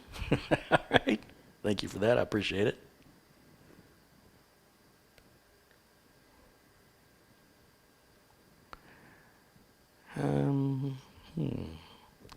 Again, I'm going to just kind of bide my time as I wait to see if anybody in the chat has any technical questions I can help assist you with. Gabriel says, "Could you answer my question?" Was that your question? See, here's the problem. Many of you in the chat room assume I've seen something you've written before you've written. So if somebody says, "Carrie, can you answer my question?" I never saw any question from you to answer. All I saw was you asking if I could answer your question. You're doing yourself a disservice by not reposting your question. Do you understand? You're like completely wasting your time and my time, because I'm not going to dig through all these chats and trying to find your question. You need to present it to me so I can see it.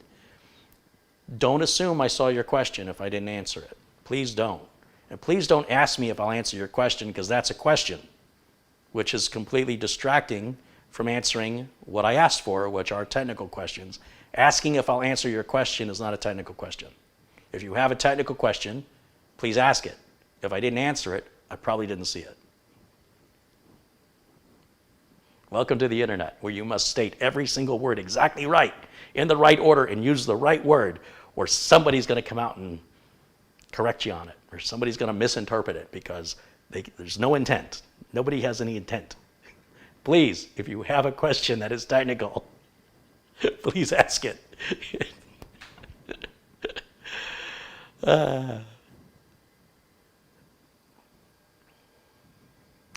There it is. He says, "My friend has a problem with his laptop.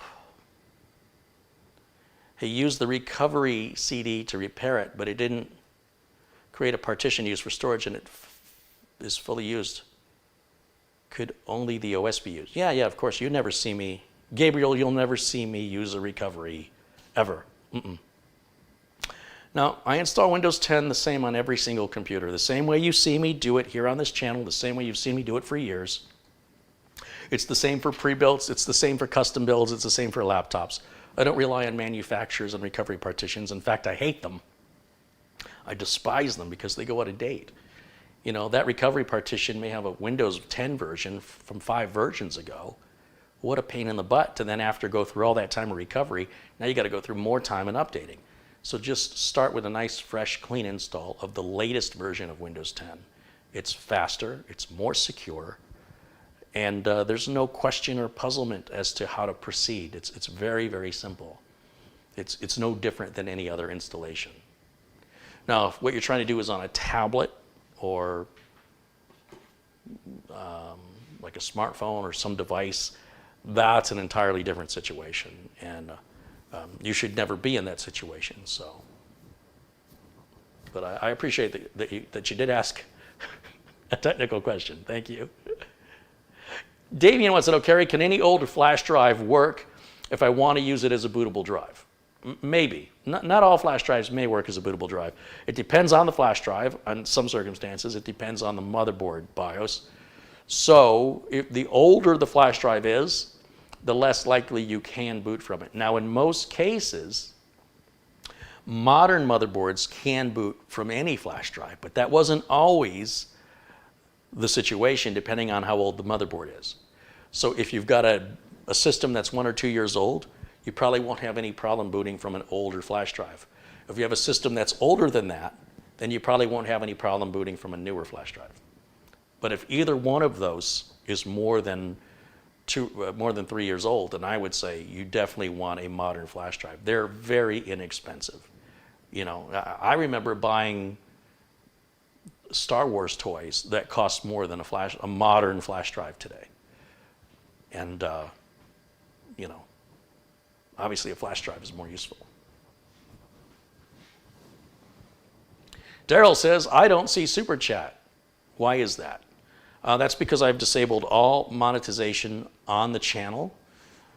The way YouTube works it is if you want Super Chat, you've got to have advertisements. If you don't want advertisements, then we're taking away your Super Chat. You cannot get one without the other.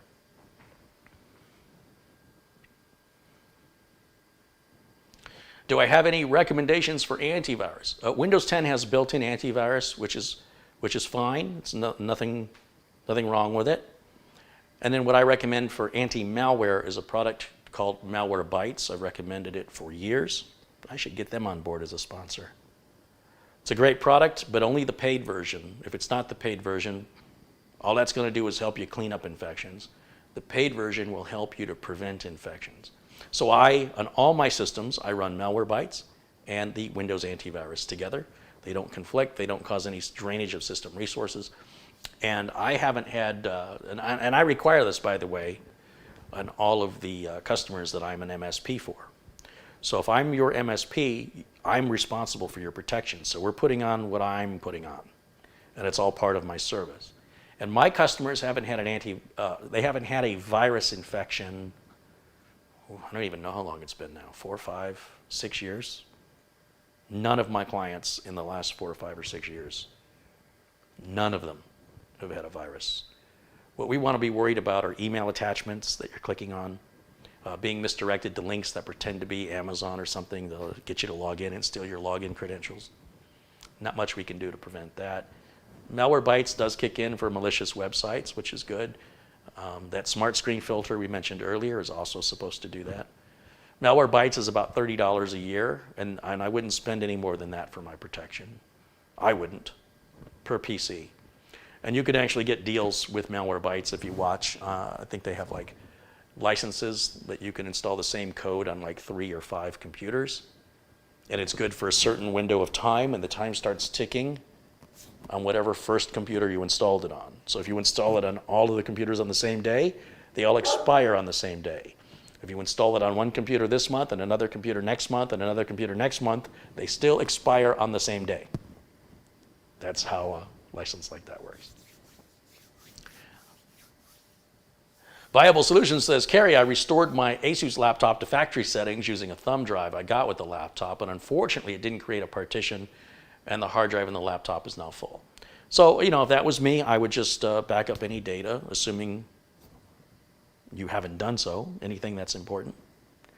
And then I would wipe that drive clean with my own flash drive with Windows 10 that I'm providing, that I created, watching one of my videos, showing you how to do that for free. It's all legal and free. And just reinstall the same version. If it had Windows 10 Home, then put Windows 10 Home back on it. If it had Windows 10 Pro, then put Windows 10 Pro back on it. It should just auto-activate. Shouldn't be any problem. Once it's been activated, once you connect to the internet, you shouldn't have to enter any product keys. It should just automatically reactivate as long as it's the same version. And when you go to install Windows 10, I've shown you in other videos how you delete all the existing partitions before you begin. So the drive is returned back to like it's new out of the box. And then you just do it like any other Windows 10 install. And then you hit Windows Update when you're done and follow all the same thing. Everything's always the same. It never changes. There's no exceptions. Not because it's a laptop, not because of certain drives, not because of certain partitions. It's always the same with no exceptions. Always.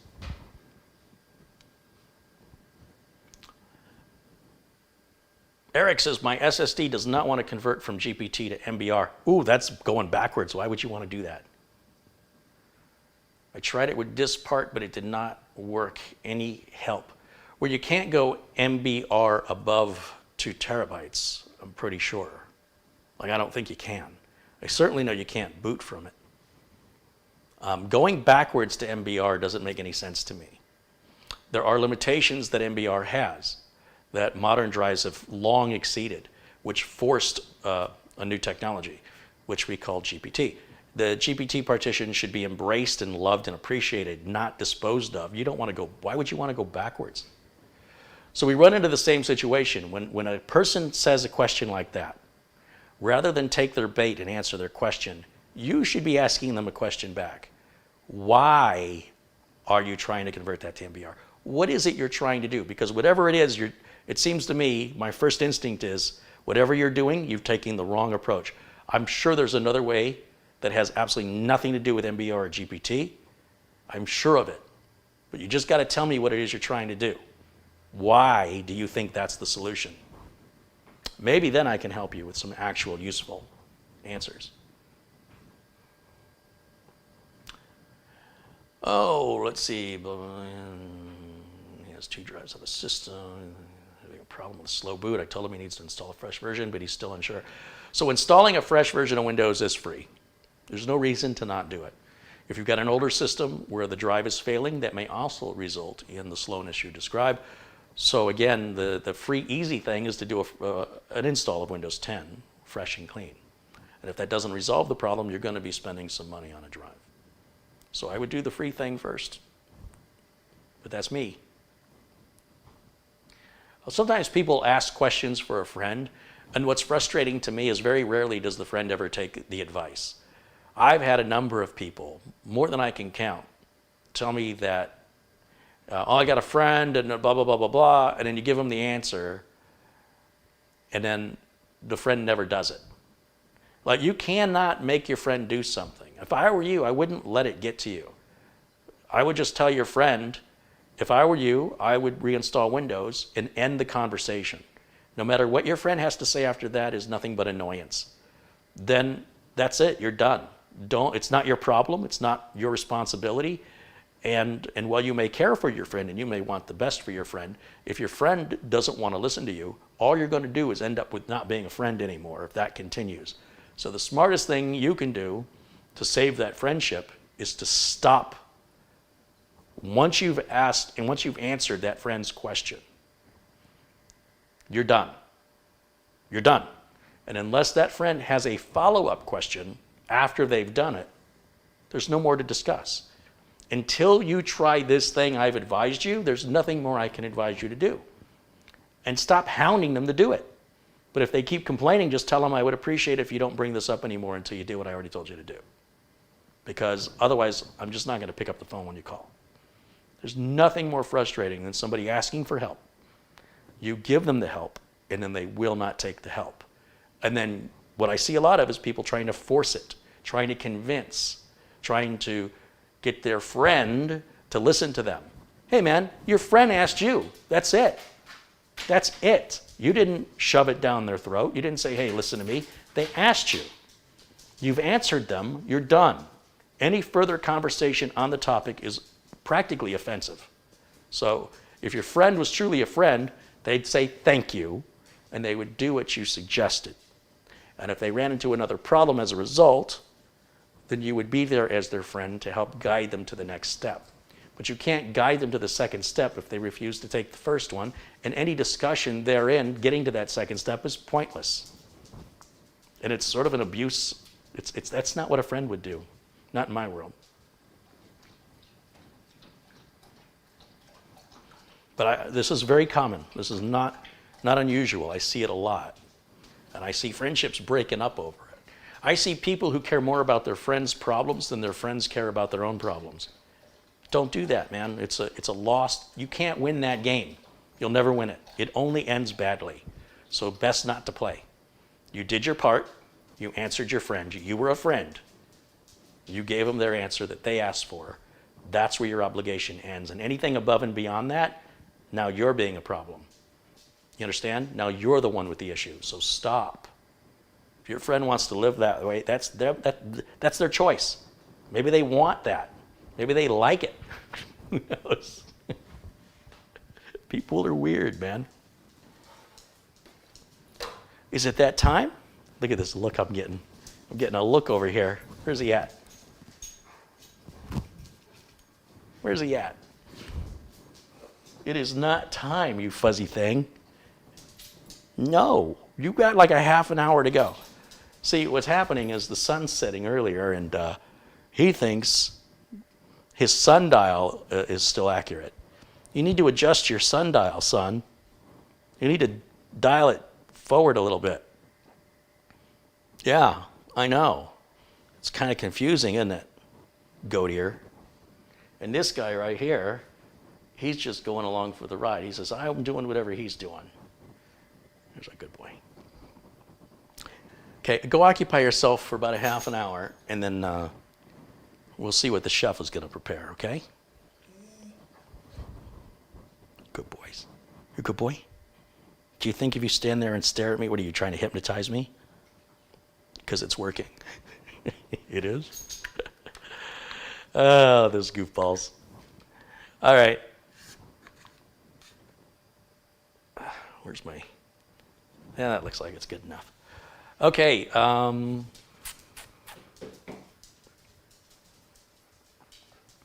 Computer Lens says, whose phone number is that? That phone number on the screen goes to this phone right here. This is a Galaxy S20. I'm kind of reviewing it.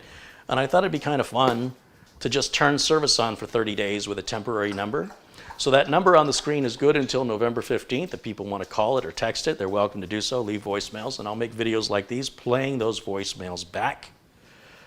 And if somebody wants to send a text or something and you're okay with just a thank you or a thumbs up, you won't get more of a response because I don't have time, and don't take it personally, but just the fact I respond at all, most people won't even do that. When you have the number of things going on that I have going on, the number of people reaching out to me is far more than you can possibly imagine. But it's really important for me to always sort of, acknowledge and not ignore people, which is what most tech YouTubers will not respond to your emails. But I also, I'm inundated with emails. But at least until November 15th, if you want to call and you want my ear, you can do that. And I'm surprised how little it's been used, honestly. I put it out there for people to use, and with over 16, 17,000 views on these videos, maybe 40 people have called, maybe? So even that's probably a high number, maybe 25. I really expected it to blow up. I thought it was going to just ring off the hook endlessly. But basically, I keep the phone in Do Not Disturb or off, and then when I'm in the mood, I check it.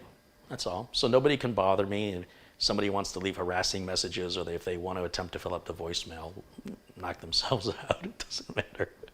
And on November 15th, probably, I guess, by the end of the day, that number will no longer be valid. And if I choose, like if we find out this is working really well, I'm getting a good response, people are asking good questions, then I'll renew it for another 30 days, but not with this phone number. There'll be another temporary number because I don't want to make it easy for people to harass me. They're going to have to watch the videos. Suckers. Anyway, any other questions? Any other technical questions in the chat room? I'll do my best to respond. Somebody says he was surprised Louis Rossman answered my non-business email. That's cool that Louis did that, or yeah, it's Louis, right? Try doing that at some of the other tech channels. Louis doesn't. Louis is a lot more down to earth. And we're very similar in a lot of ways. He's very open about what's going on in the background and what are the struggles that he's facing behind the scenes. A lot of other tech YouTubers, they try to think they're media companies, right? They even call themselves media companies, and they want to operate like soulless corporations. I don't know that that's a bar I want to achieve. I don't see that as being a goal that I have any interest in going after. I much prefer to keep the one-on-one. So again, I want you to listen to the words. I'm not telling you all tech YouTubers don't respond. I'm saying most don't. It's just not important to them. If it was, they'd do it. So clearly, it's important to Louis, it's important to me. And if that matters to you, I think it's something to take note of when you're deciding who you want to spend your time watching. You appreciate them. Do they appreciate you back? And is that important to you? Louis is a genius too. He's a very smart guy, absolutely. I mean, he'll admit his mistakes, which again, it's a rare quality in tech YouTubers where they say, "Oh, look what I did, I screwed up." There's a few that do it, but he is very open, and so I appreciate anybody who's open and genuine, and he certainly appears to be. Yeah, I agree. Michael Dane, the man, says, Kerry, when you're making and producing your videos, what program do you use? Well, I haven't been really producing any content. However, with regards to editing.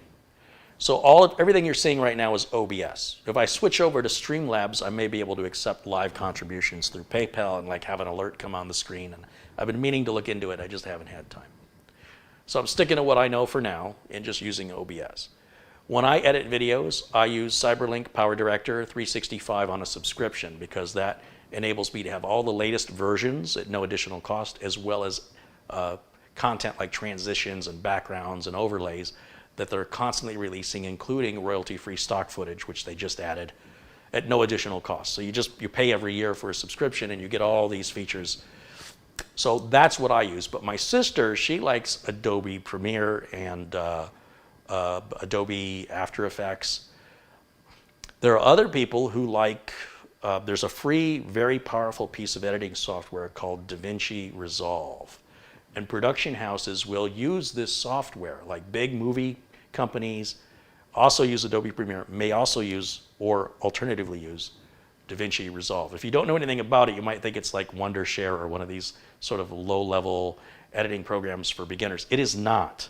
It's a high-end, it started low-level, but it became high-end, super high production, very complex, very complicated. And then they want to sell you like, you know, a $30,000 editing machine to patch into their software to make it easier and more productive. And that's, I guess, why they give the software away. Personally, I find Adobe Premiere and Adobe, did I say Adobe Premiere? And DaVinci Resolve, I find them confusing. There's like too many bells, whistles, dials, buttons, and flashing lights. It's overwhelming to me. So I like PowerDirector because it's very easy to use. For me, it's intuitive. And I was showing a friend how I edit a video, and they were like, "Oh, was that all you do?" Like, first they're like, "I have no idea what, you know, how you do that." And then I showed them, and they went, "That's it?" "Yeah, that's it." And I said, "That looks like fun. I'd like to do it." And I said, "Well, you knock yourself out because you're just going to keep repeating the same old things, watching the same scene over and over and over until you get it just right." That's ubiquitous across the platform. The difference is how many options you have, right? So Adobe Premiere, most of the TV shows and movies you watch were edited either with Adobe Premiere or DaVinci Resolve.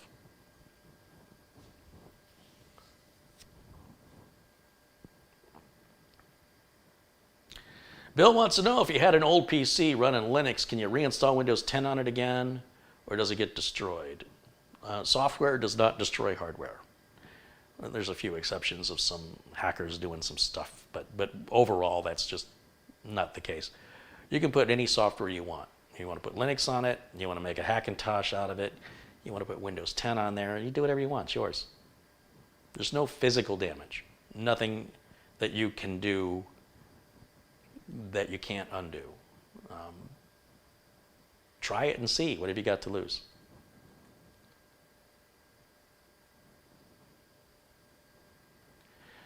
Oh, speaking of video editing, Mitch Morrison is in the house. And hey, Mitch. Mitch and I have recorded some content over at the other studio, which I have to edit, and then I can post it. The audio is not good on it because they still don't have the audio issues worked out. I got to have Mitch there to fine tune it, so we'll just have to wait and see. And I think Election Day, which is November the 3rd, Tuesday. Is it Tuesday? Isn't it a Tuesday? I think it's a Tuesday. Mitch and I may do an election build. Yeah, it's Tuesday, November 3rd. Mitch and I are going to do an election. I said election. What did you hear? We're going to erect a new PC on Election Day. Yeah, that's the ticket.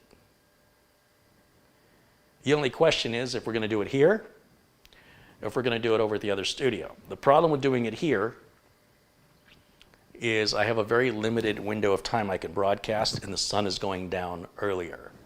So I have to start later through no control of my own, and where I used to be able to go later in the summertime with the noise of the air conditioner droning behind me, I now have great audio, but the sun is setting earlier, and so the room gets darker faster, requiring me to have to end shooting sooner. Or I go over to the other studio where the audio's not so good, but I have lighting there, so it'll be, and I can start earlier where I wouldn't even need the lighting. If I start earlier, then we should have plenty of time. And Mitch and I are talking about doing a mini ITX build, maybe using an NZXT 200i case with like a socket 1200 Asus, I don't know, whatever the board is, the 10700 or something like that, just to mix it up. No customers are asking for it, but I've got the parts laying around and it would make unique content. My debate at this point, since I can't make any money from that right now with all the monetization disabled, if I want to do that at great expense for no money, or if I want to postpone it until I get a sponsor or a financial solution in place to offset the cost of all those parts. At this point right now, we're going to do something on November 3rd. That's the plan, right, Mitch? Isn't that the plan? November 3rd? And then we just have to figure out where. I don't think it's going to be here. And that means if we're not here, we can't go live. I don't think. I just realized there's a couple of other live alternative, or basically internet alternative solutions I might be able to try, but they're all going to cost me money. And again, the videos, whatever we do isn't going to make me any money at this point right now. So I'm thinking that we record it and then I can edit it and post it later. But then I know Mitch loves interacting with you guys. He absolutely loves the feedback and the conversation and the back and forth. So I know Mitch is leaning to wanting to do it live. Am I speaking everything correctly, Mitch? Hey, Frankie B's in the house. Hey, Frankie. Frankie's again another frequent contributor and wonderful member of our community. These computers, these are the giveaway computers. We picked 4 people to win them. 2 people have politely declined. Okay, so you asked, you competed, you got picked, and then you said thanks, but no thanks. Okay, I'm a little frustrated. So, well, there are still 2 people. I got 5 now, don't I? I keep trying to, every day I'm over at the other studio, I get another one ready, right? Because I just want to get them out of here. And so far, I've not been able to get one out the door. So this has been a challenge. I'm not going to just take them to a local Knights of Columbus or, church or anything. I want to make sure people that are really, that would really benefit from receiving one of these get one. And I'm afraid some people thought these were better than what they are. And once they realized what they are, said, count me out. Well, right from the gate, right out of the gate, I told people, this isn't a rocket ship. This is not a gaming machine. This is for people that are grateful to have anything modern and secure, right? They're about 6 years old, but they're still modern. They've still got about 2, 3, 4 years left in them before they become a problem, I'm guessing. And we really want to get those to people in need. If somebody's going to say, well, what processor does it have? Or how much RAM does it have? Then this isn't for you. This is for somebody that will take whatever we're giving because they need it.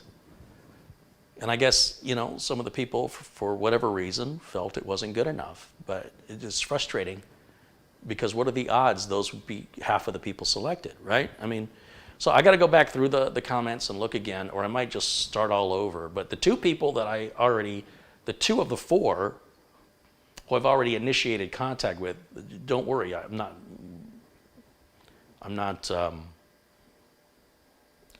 invalidating your win. I just need to sort all this through now because it got really confusing over who's who. So, trying to give away something and you got to deal with it. What are you going to do? And there's Luke Greenia. Hey, Luke. I had made you a video, Luke, when I was in Michigan, and I sent you the email, and I said, hey, man, and I made a video just for you, and it looks like it's got 0 views. So I'm guessing you didn't get that email from me. Guess I'll have to send it again.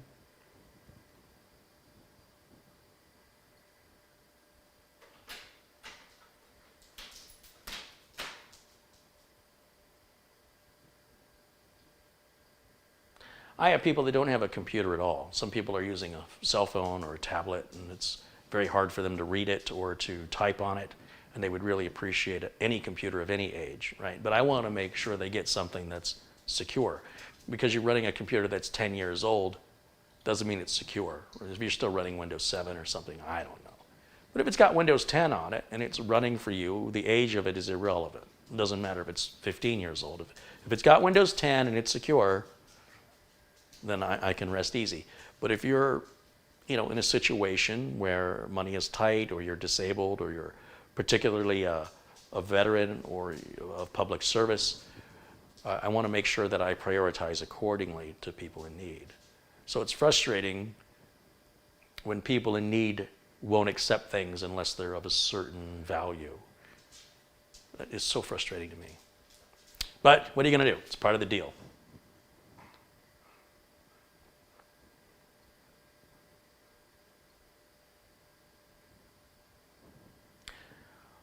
This is, we're at the final stretch of today's broadcast. We're just a little over 2 hours.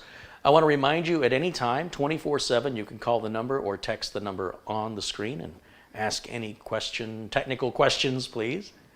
And do understand the difference between tutoring and technical support. I do both here on the channel. I tutor people. That's my goal, is to tutor people. And then I offer to clarify the tutoring by asking for any technical questions. So if anything of my tutoring was not clear. But sometimes people come up with their own inventions and decide they want to be taught how to do something I've never talked about. I'm like, well, hold on a minute. Now you're making the rules.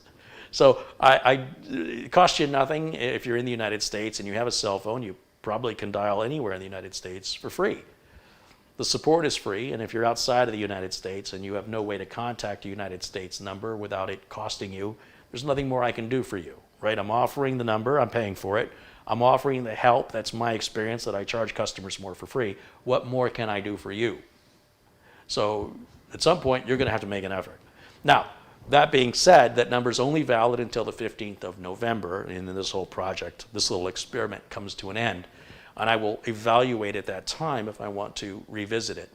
If I do, there'll be a different phone number. And if I don't, then this phone is going to become my replacement for my S10 as I get familiar to use the S20 and determine if it's worth me moving everything over. Because I have no complaints with my S10. It's great. I have no reason to get rid of it.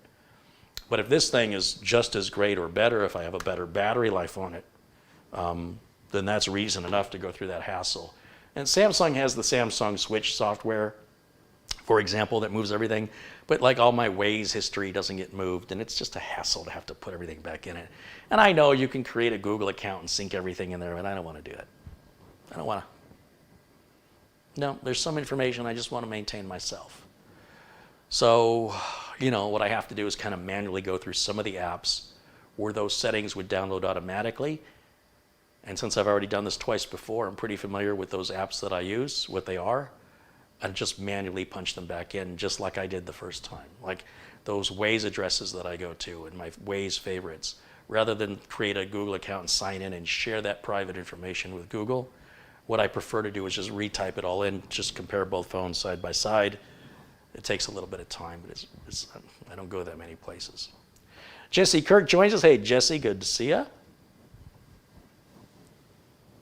Arnold says, is it still possible to apply for one of those computers? Yes, just go back to that video and leave your comment in that video.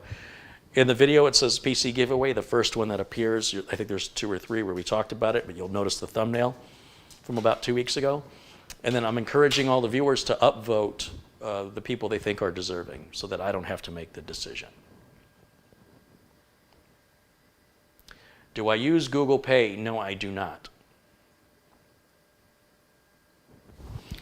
Evidence Avant says he got his new Galaxy Z Fold 2 and already there's an update. Oh, well, that's a good thing, though. Those updates come out to enhance or correct features and protection, especially on a new product. It's a brand new. Let me tell you something. If I bought a brand new phone and there was no update, I would be really upset. Updates are nothing to complain about. They're free. They make your phone more secure, more reliable, and add more features. And you can put them in when it's convenient, because they can take what seems like forever, but in reality, it's usually not more than about 8 minutes. But you can, it'll ask you. You can do this when you're sleeping. Schedule it for 3 o'clock in the morning. And when you wake up, it'll already be done. Me personally, you know me, I'm a control freak. I want to watch it. I want to make sure everything goes accordingly. Mark says he's still got his Galaxy S7 from 2016. Don't fix it if it ain't broke. They're not cheap.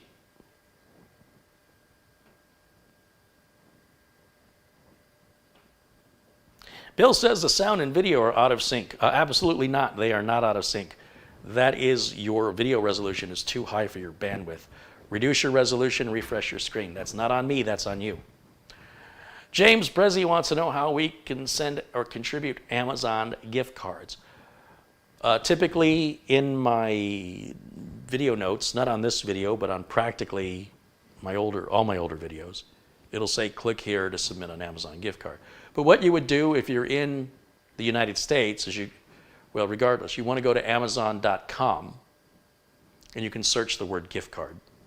And it'll say, who do you want to send the gift card to? And you don't want to physically mail me a gift card. That's just a waste of resources and time consuming. And you just put my email address in to carrie@carrieholzman.com. And then the amount that you want to gift. And then I always respond with a thank you, so you know that it was received. So if you don't get that thank you within a day or so, you probably want to email me directly and say, hey, did you get my Amazon gift card? Because chances are you might have misspelled my name and I didn't get it, or something went wrong. People in other countries that send me gift cards from their Amazon, like Amazon in the UK or Amazon in India, I can't use those gift cards because they can only be used in Amazon in the UK and Amazon in India. It has to be Amazon.com or I can't use it. The good news is you can contact Amazon customer service and ask them to refund that, because obviously that gift card will not have been redeemed. The great thing about the Amazon gift cards is Amazon won't take any commission out of it. So you can contribute through PayPal, they'll take 3%. When we did Super Chat, YouTube was taking 30% and holding the money from me from 30 to 60 days and refusing to refund anybody for any reason. And then other opportunities exist that I'm going to look into, like Patreon. But I've used it in the past, I didn't like it, but it may be time to revisit. And then, of course, putting up something like Streamlabs that offers different payment systems beyond PayPal that I don't use, but I might sign up for if there's enough demand to make it worthwhile.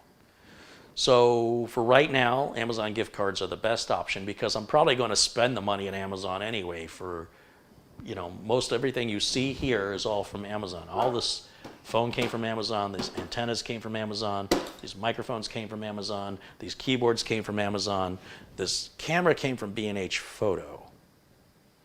But the microphones and the hot shoe, the Manfrotto tripod head, the Ravelli tripod stand, that's all Amazon. So 90% of everything you see on camera is coming from Amazon. So since that's where I'm going to spend the money anyway, and they don't take any percentage of it, it's a win-win all the way around. And of course, anyway, anybody contributes, I appreciate. Even if it's just sharing my videos on your social media, forums, Reddit, whatever, it helps people to acknowledge I exist. And whether or not they like me, that's my problem. But just getting people to know that I exist, then they can choose if they want to subscribe or watch.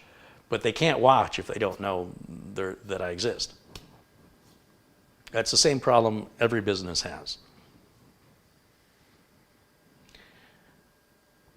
And Remus Computer Solutions in the house. Welcome in, Anthony. Michael Dane says he's got a Note 10 Plus, was thinking of upgrading to a Note 20, but there's very little improvement between the two. And why spend the extra money when you have what you need? Well, that's what I'm trying to determine right now, Michael. That's exactly what I'm trying to determine.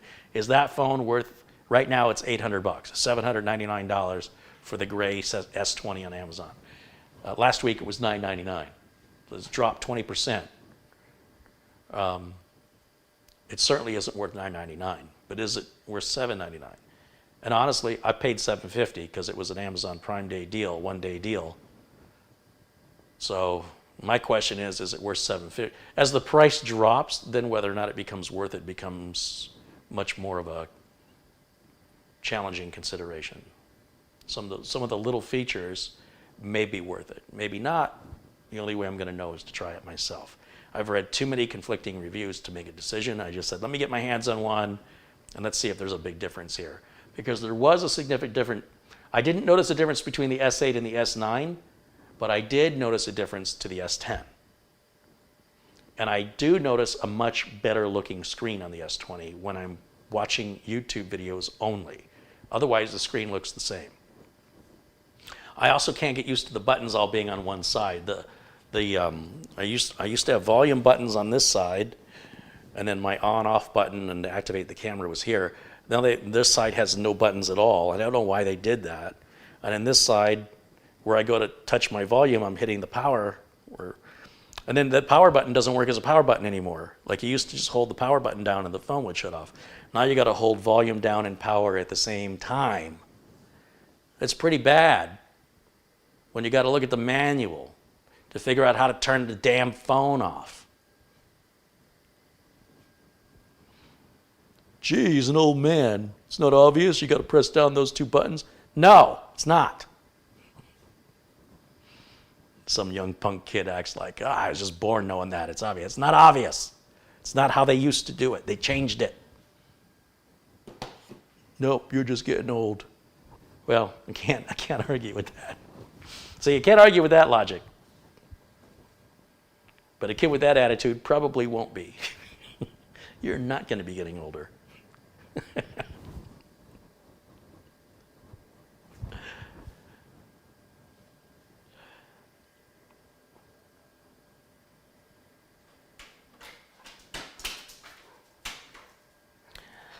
Super Marula says, Carrie, you are well established with your business. Do you think it's feasible to start up an independent computer repair service or shop?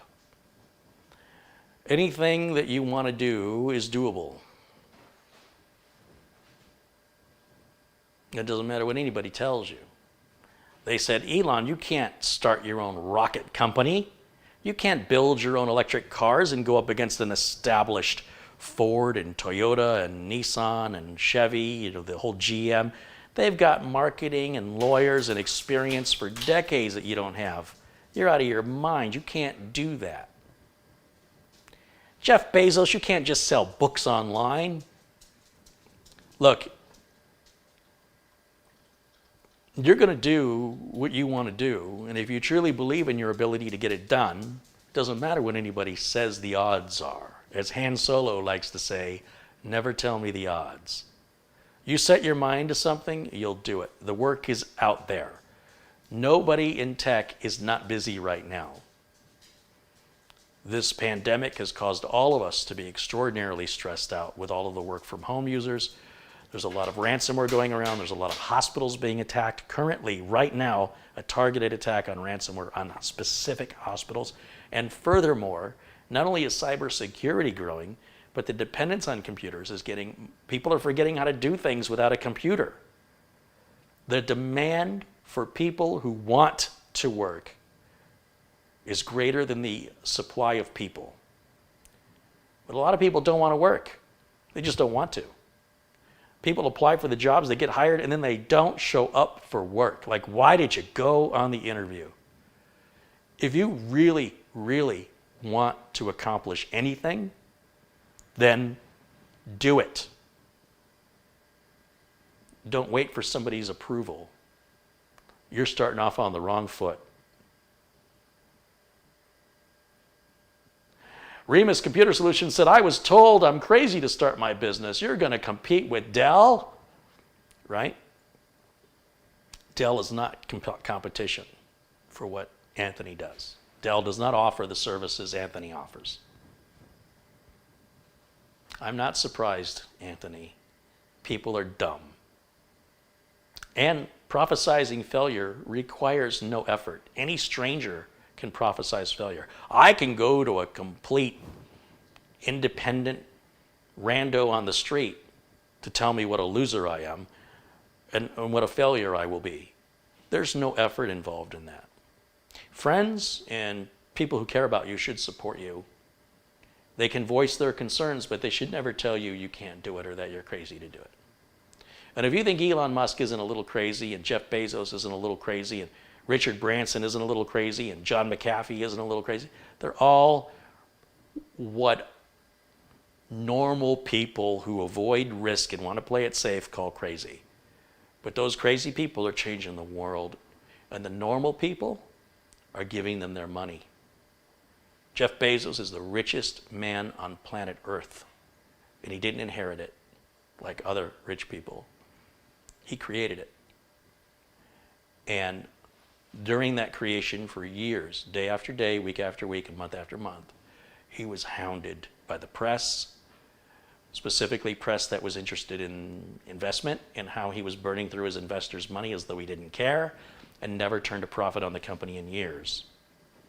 And he explained it. Just go back on the internet and look at these old interviews. They beat him up. What a loser he was. What a stupid business plan. This is irresponsible, and you're exploiting your investors because you have no idea how business works, and you have no plan to return your investors' money. And Jeff Bezos said, that's right. Every bit of money we make, we reinvest back into the company. That's the only sustainable way to hold a company, is to keep reinvesting in it. The minute you start cashing out and using the company as your own personal bank account, then your growth levels off. And if it continues, it starts to decline. And then you're Sears, and then you're JCPenney, and then you're Kmart. You have to keep reinvesting into the company, always. But as you do that, the share value rises, and those dividends are what's getting you paid. That's genius. That's genius. Absolute genius. But some might say it's crazy. I don't think I know anybody much crazier, and I don't know him, but I don't know of anybody much crazier than Richard Branson. Whew, that guy's out there. I wish I was half as much out there as he was, just so I could have half as much success as he's had. Because apparently, if you want to be successful, some of the richest people would be considered out there. So what does that tell you? Stop being a sheep. Be yourself. Believe in yourself. Don't listen to other people. And if you're driven to start your own computer business, then do it. If you're afraid, then don't. You want to play it safe, go work for somebody else. And then when they lay you off unexpectedly, tell me how safe that decision was. At least if you succeed or fail, you've got nobody to blame but yourself when you're working for yourself. You screw up and you cause yourself to go out of business because you don't have the education or you've made some bad decisions, that's on you. And if you're willing to accept that risk and you're willing to accept that responsibility, then you are the right character to start your own business. But if you want a written guarantee, no, that's not the way self-employment works.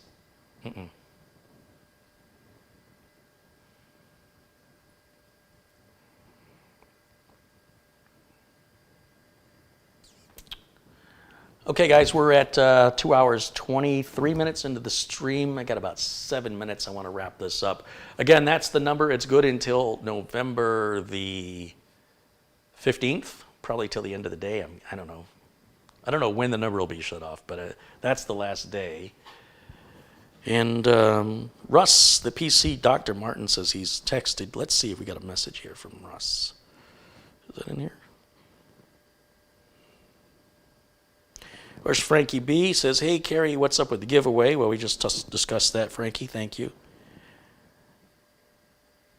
Can your optimizer be uninstalled safely? It doesn't install. There's no install on the optimizer. It's just an application. You run it, and then you can delete the application or move it somewhere. You run it right off a flash drive. Yeah. Carrie just bought 2 SanDisk Extreme Pro flash drives. One's 128 gigs. Oops.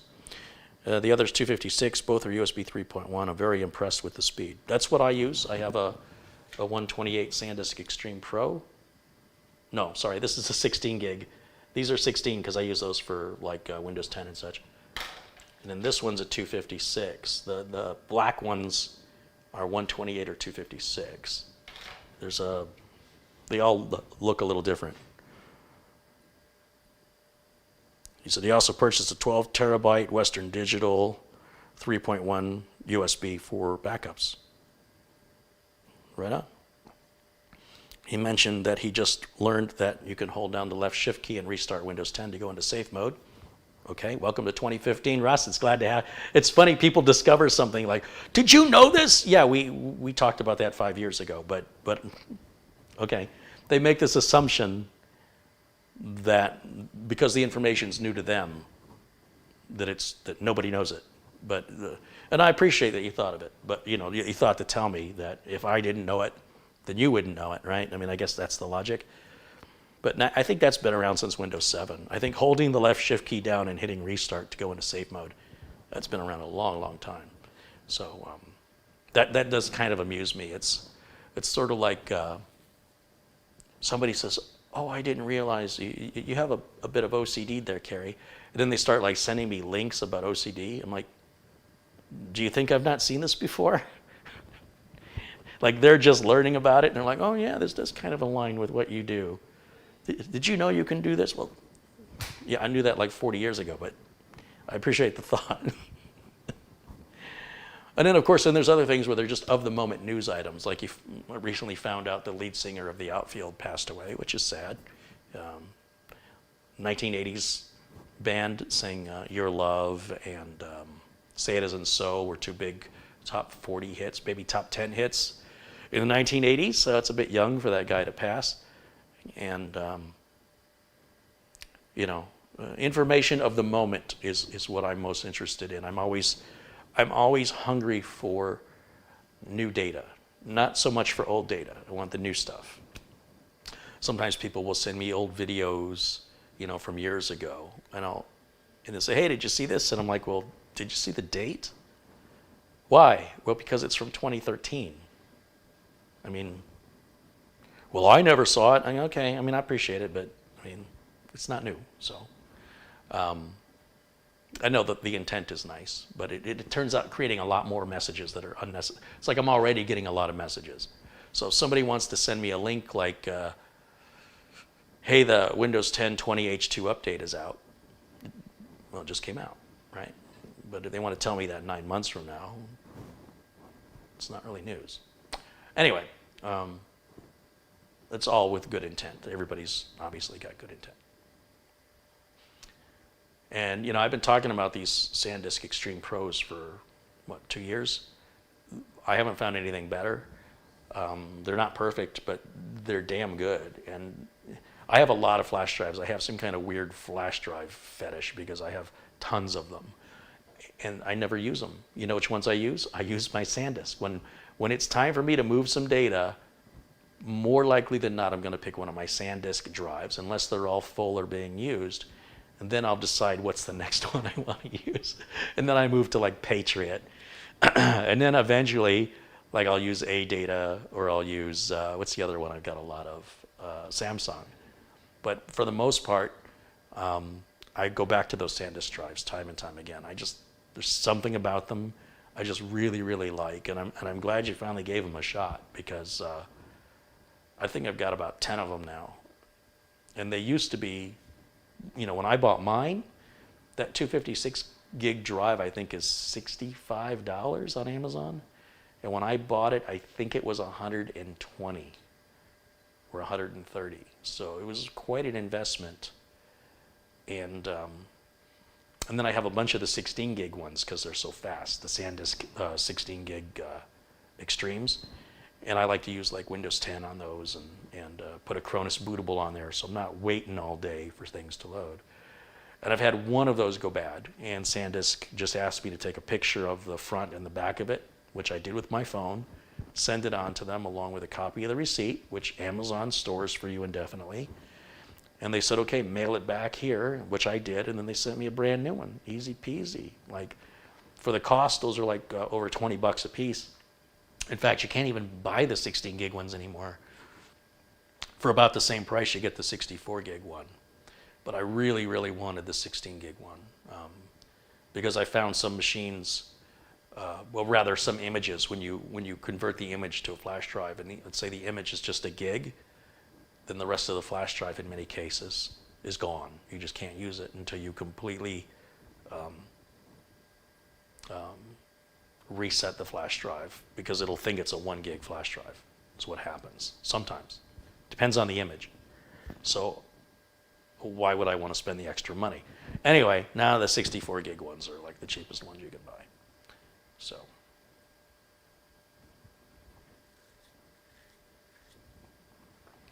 Is there any advantage of setting up a RAID with SSDs? Well, a RAID 0, no. A RAID 1, maybe.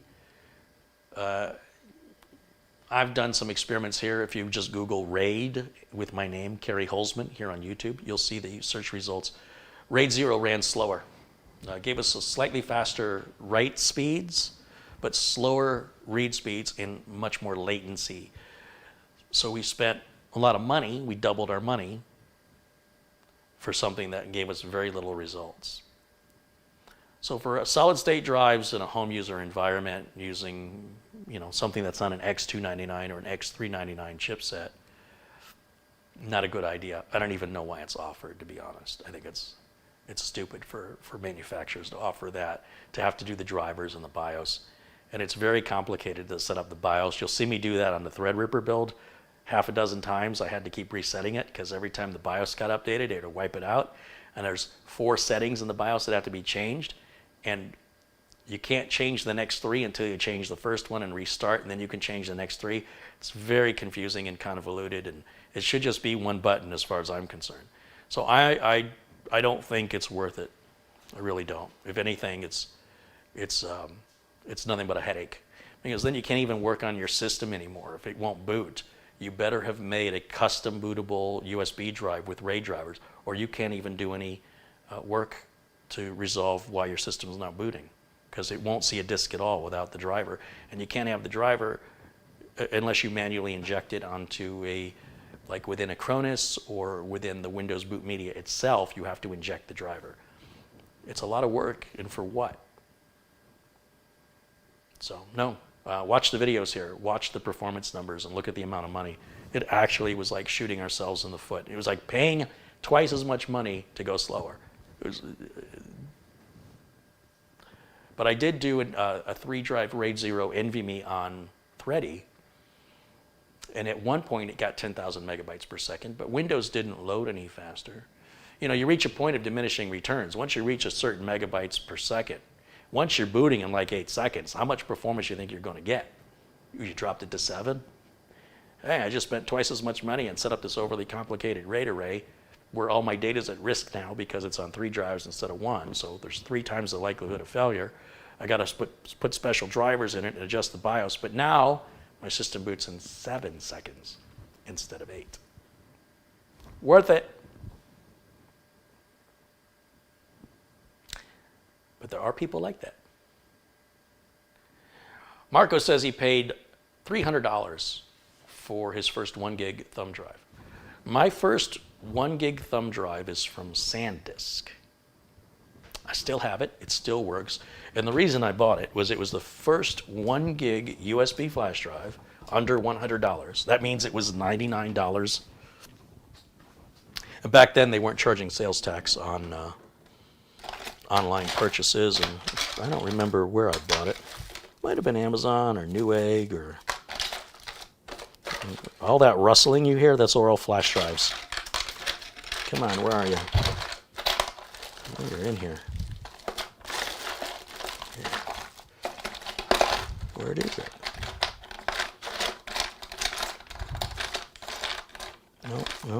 No, that's not it. That's not it.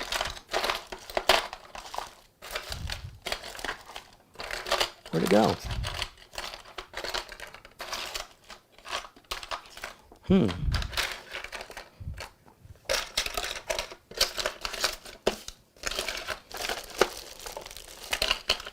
Well, I have what I like to call organized piles.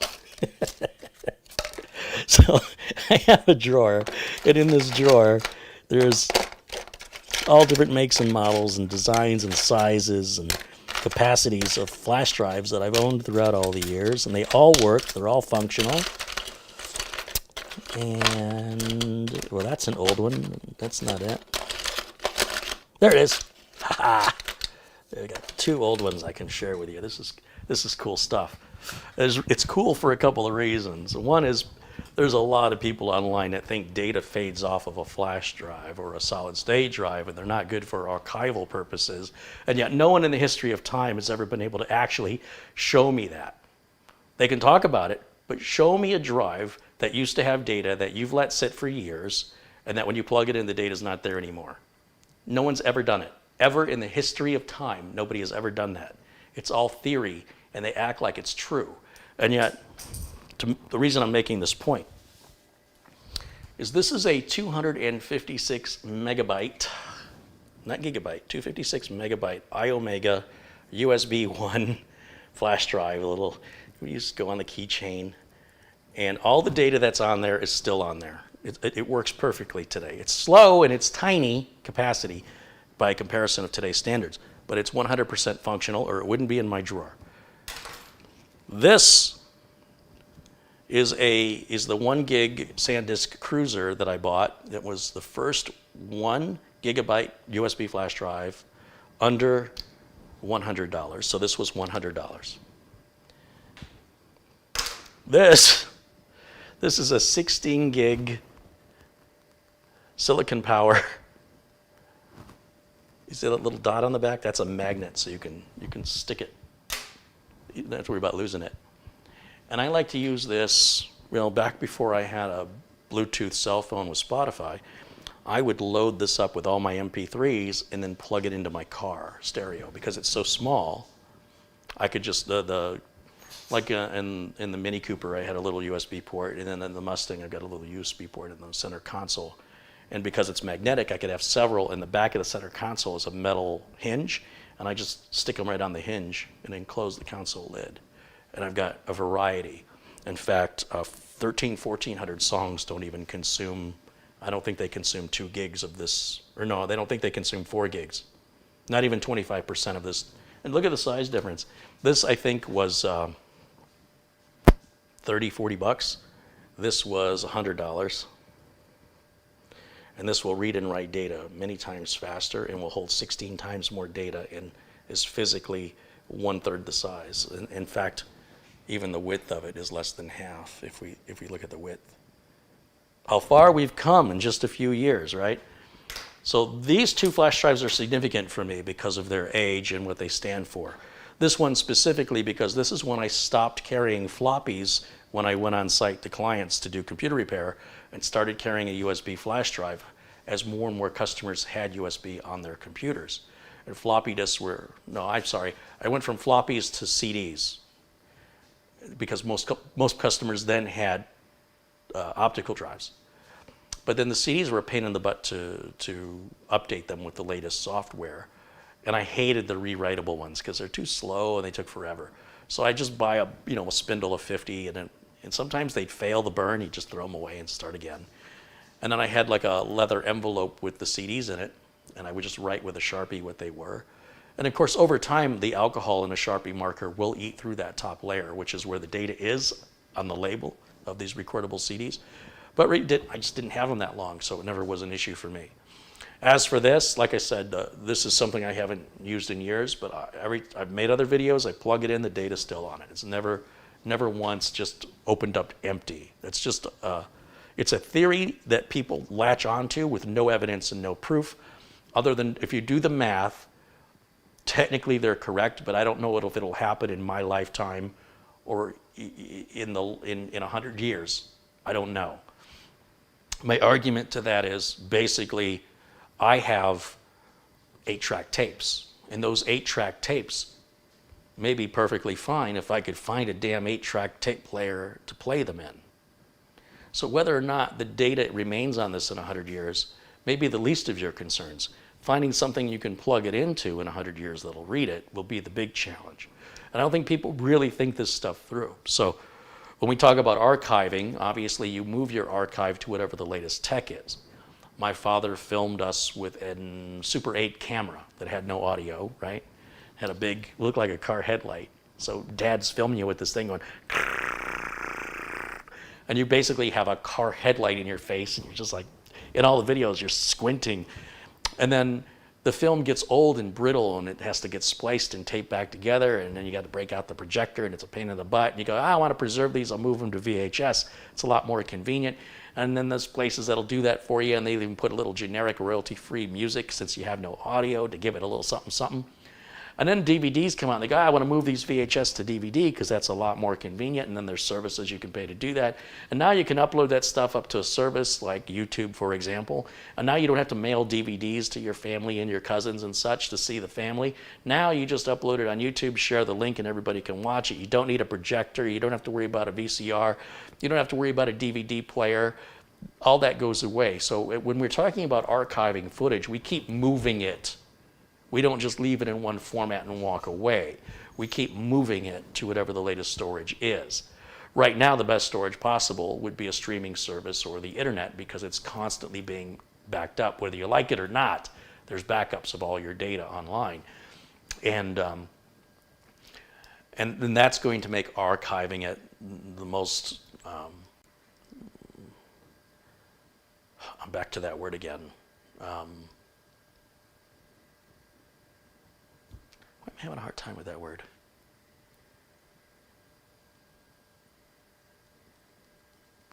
It'll come to me.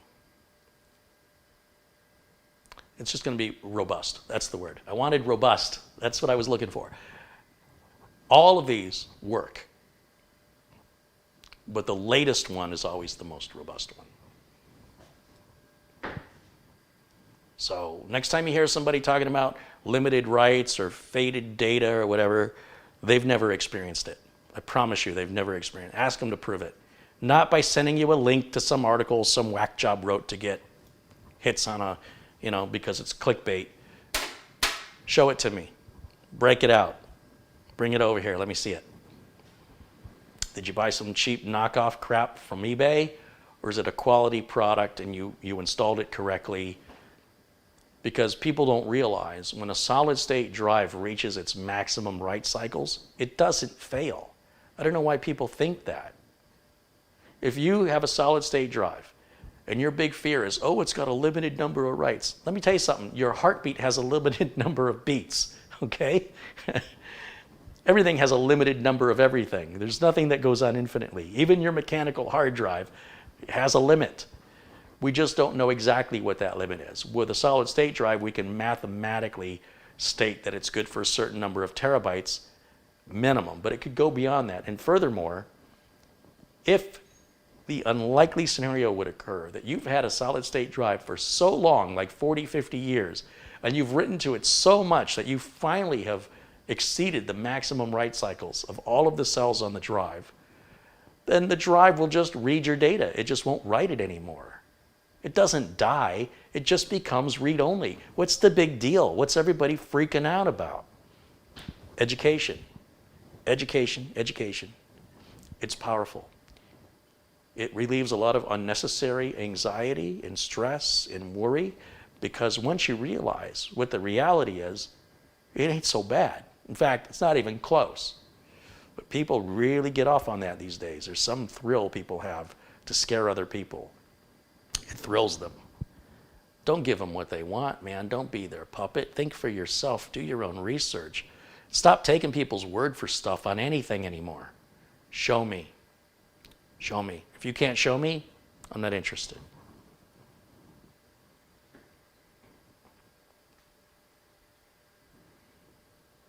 What is the link to the portable optimizer mentioned here?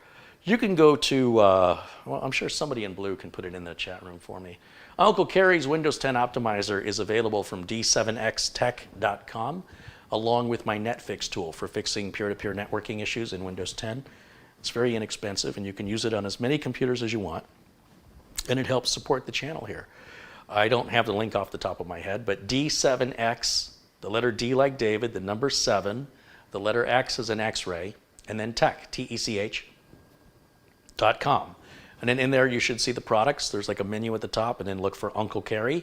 Should all be alphabetized. Go to the U's, and then Uncle Carrie's Windows 10 Optimizers there. That's all handled. It's sold and distributed all through D7X Tech in a partnership that I have with them. And thank you, and hopefully someone will put the link, there it is, Jaitesh just put the link in there for you so you don't have to search for it. Thank you, Jaitesh. I appreciate that very much.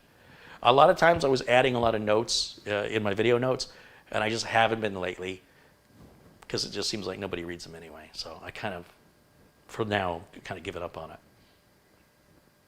And Super Marula also put the link in. So both of you, thank you. And Dwayne, thank you for asking. I think that's going to wrap it up. We're about 2 hours and 45 minutes in. I hope you all have a good Friday night and a happy Halloween tomorrow. I'm not quite sure what's going on other than the new Mandalorian starts tonight. I am a big, big, big Star Wars fan. I mean, not physically, obviously. And I like that Jon Favreau has got it right. He's not just an actor, he's a Star Wars fan.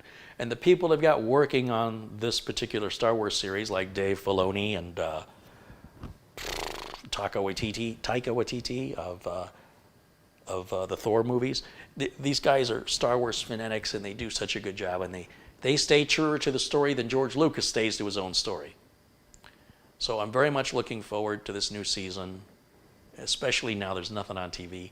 Anything to avoid more politics. Like, I'm so sick of all the negative ad campaigns. They're nasty. Why I want to vote for somebody who's got nothing to say about themselves, and only negativity and accusations about their opponent. That's not the way I was taught to get ahead in the world. I wasn't taught that you get ahead by making the other people around you look bad. I was told that you work harder and you get noticed and rewarded for hard work, for what you're doing. You don't get noticed and rewarded because everybody else you're making look, you're pointing out all the bad things they're doing. That's a weird world, because it wasn't like that when I was growing up. And it sucks. It just sucks. It's despicable, deplorable that people behave that way. And they're adults. That's worse. If they were children, you could at least go, oh, they're kids. These are adults behaving like children. Anyway, just to get away from any of the CNN news talk about it, and the political advertising which bombards you everywhere you go, online, on TV, in the car, the Mandalorian saves us. Might be making a bigger deal out of it, but that's how I feel. Thanks, you guys. Thank you so much for joining me today and for participating in the technical support questions and helping me to get the word out, to educate people about private tutoring versus technical support, and how you can help yourself. Everything I do, you can do. I just can't make you want to do it. And like I say, rich people don't have to. If you got money, you can pay somebody else to do it. I wasn't rich. I'm still not rich. And I pretty much learned to do things myself because I couldn't afford to pay somebody else to do it. If I could, sometimes they'd screw it up. And then I realized, well, geez, I could have done that. Right? I could have screwed it up and not saved any, and not cost any money. Or I did it because the alternative was living with it that way, right? So if the kitchen sink is leaking, or a real world example, our dishwasher didn't work for years growing up. And we would wash dishes by hand. And I was about 19 years old, and I was bored, and I was starting to get a little confidence in my ability to fix things. I used to be really good at taking stuff apart, not so good at putting it back together. But you got to start somewhere. And if you have kids and they're interested in computers, get them some old computers people are throwing away, and let them take them apart so they can see how they work. They don't have to worry about putting them back together. That's valuable. It keeps the kid busy, they enjoy it, and believe it or not, they're learning. They're reverse engineering. And they will get it. They'll start to get it. Anyway, you just don't want them doing it with expensive new stuff.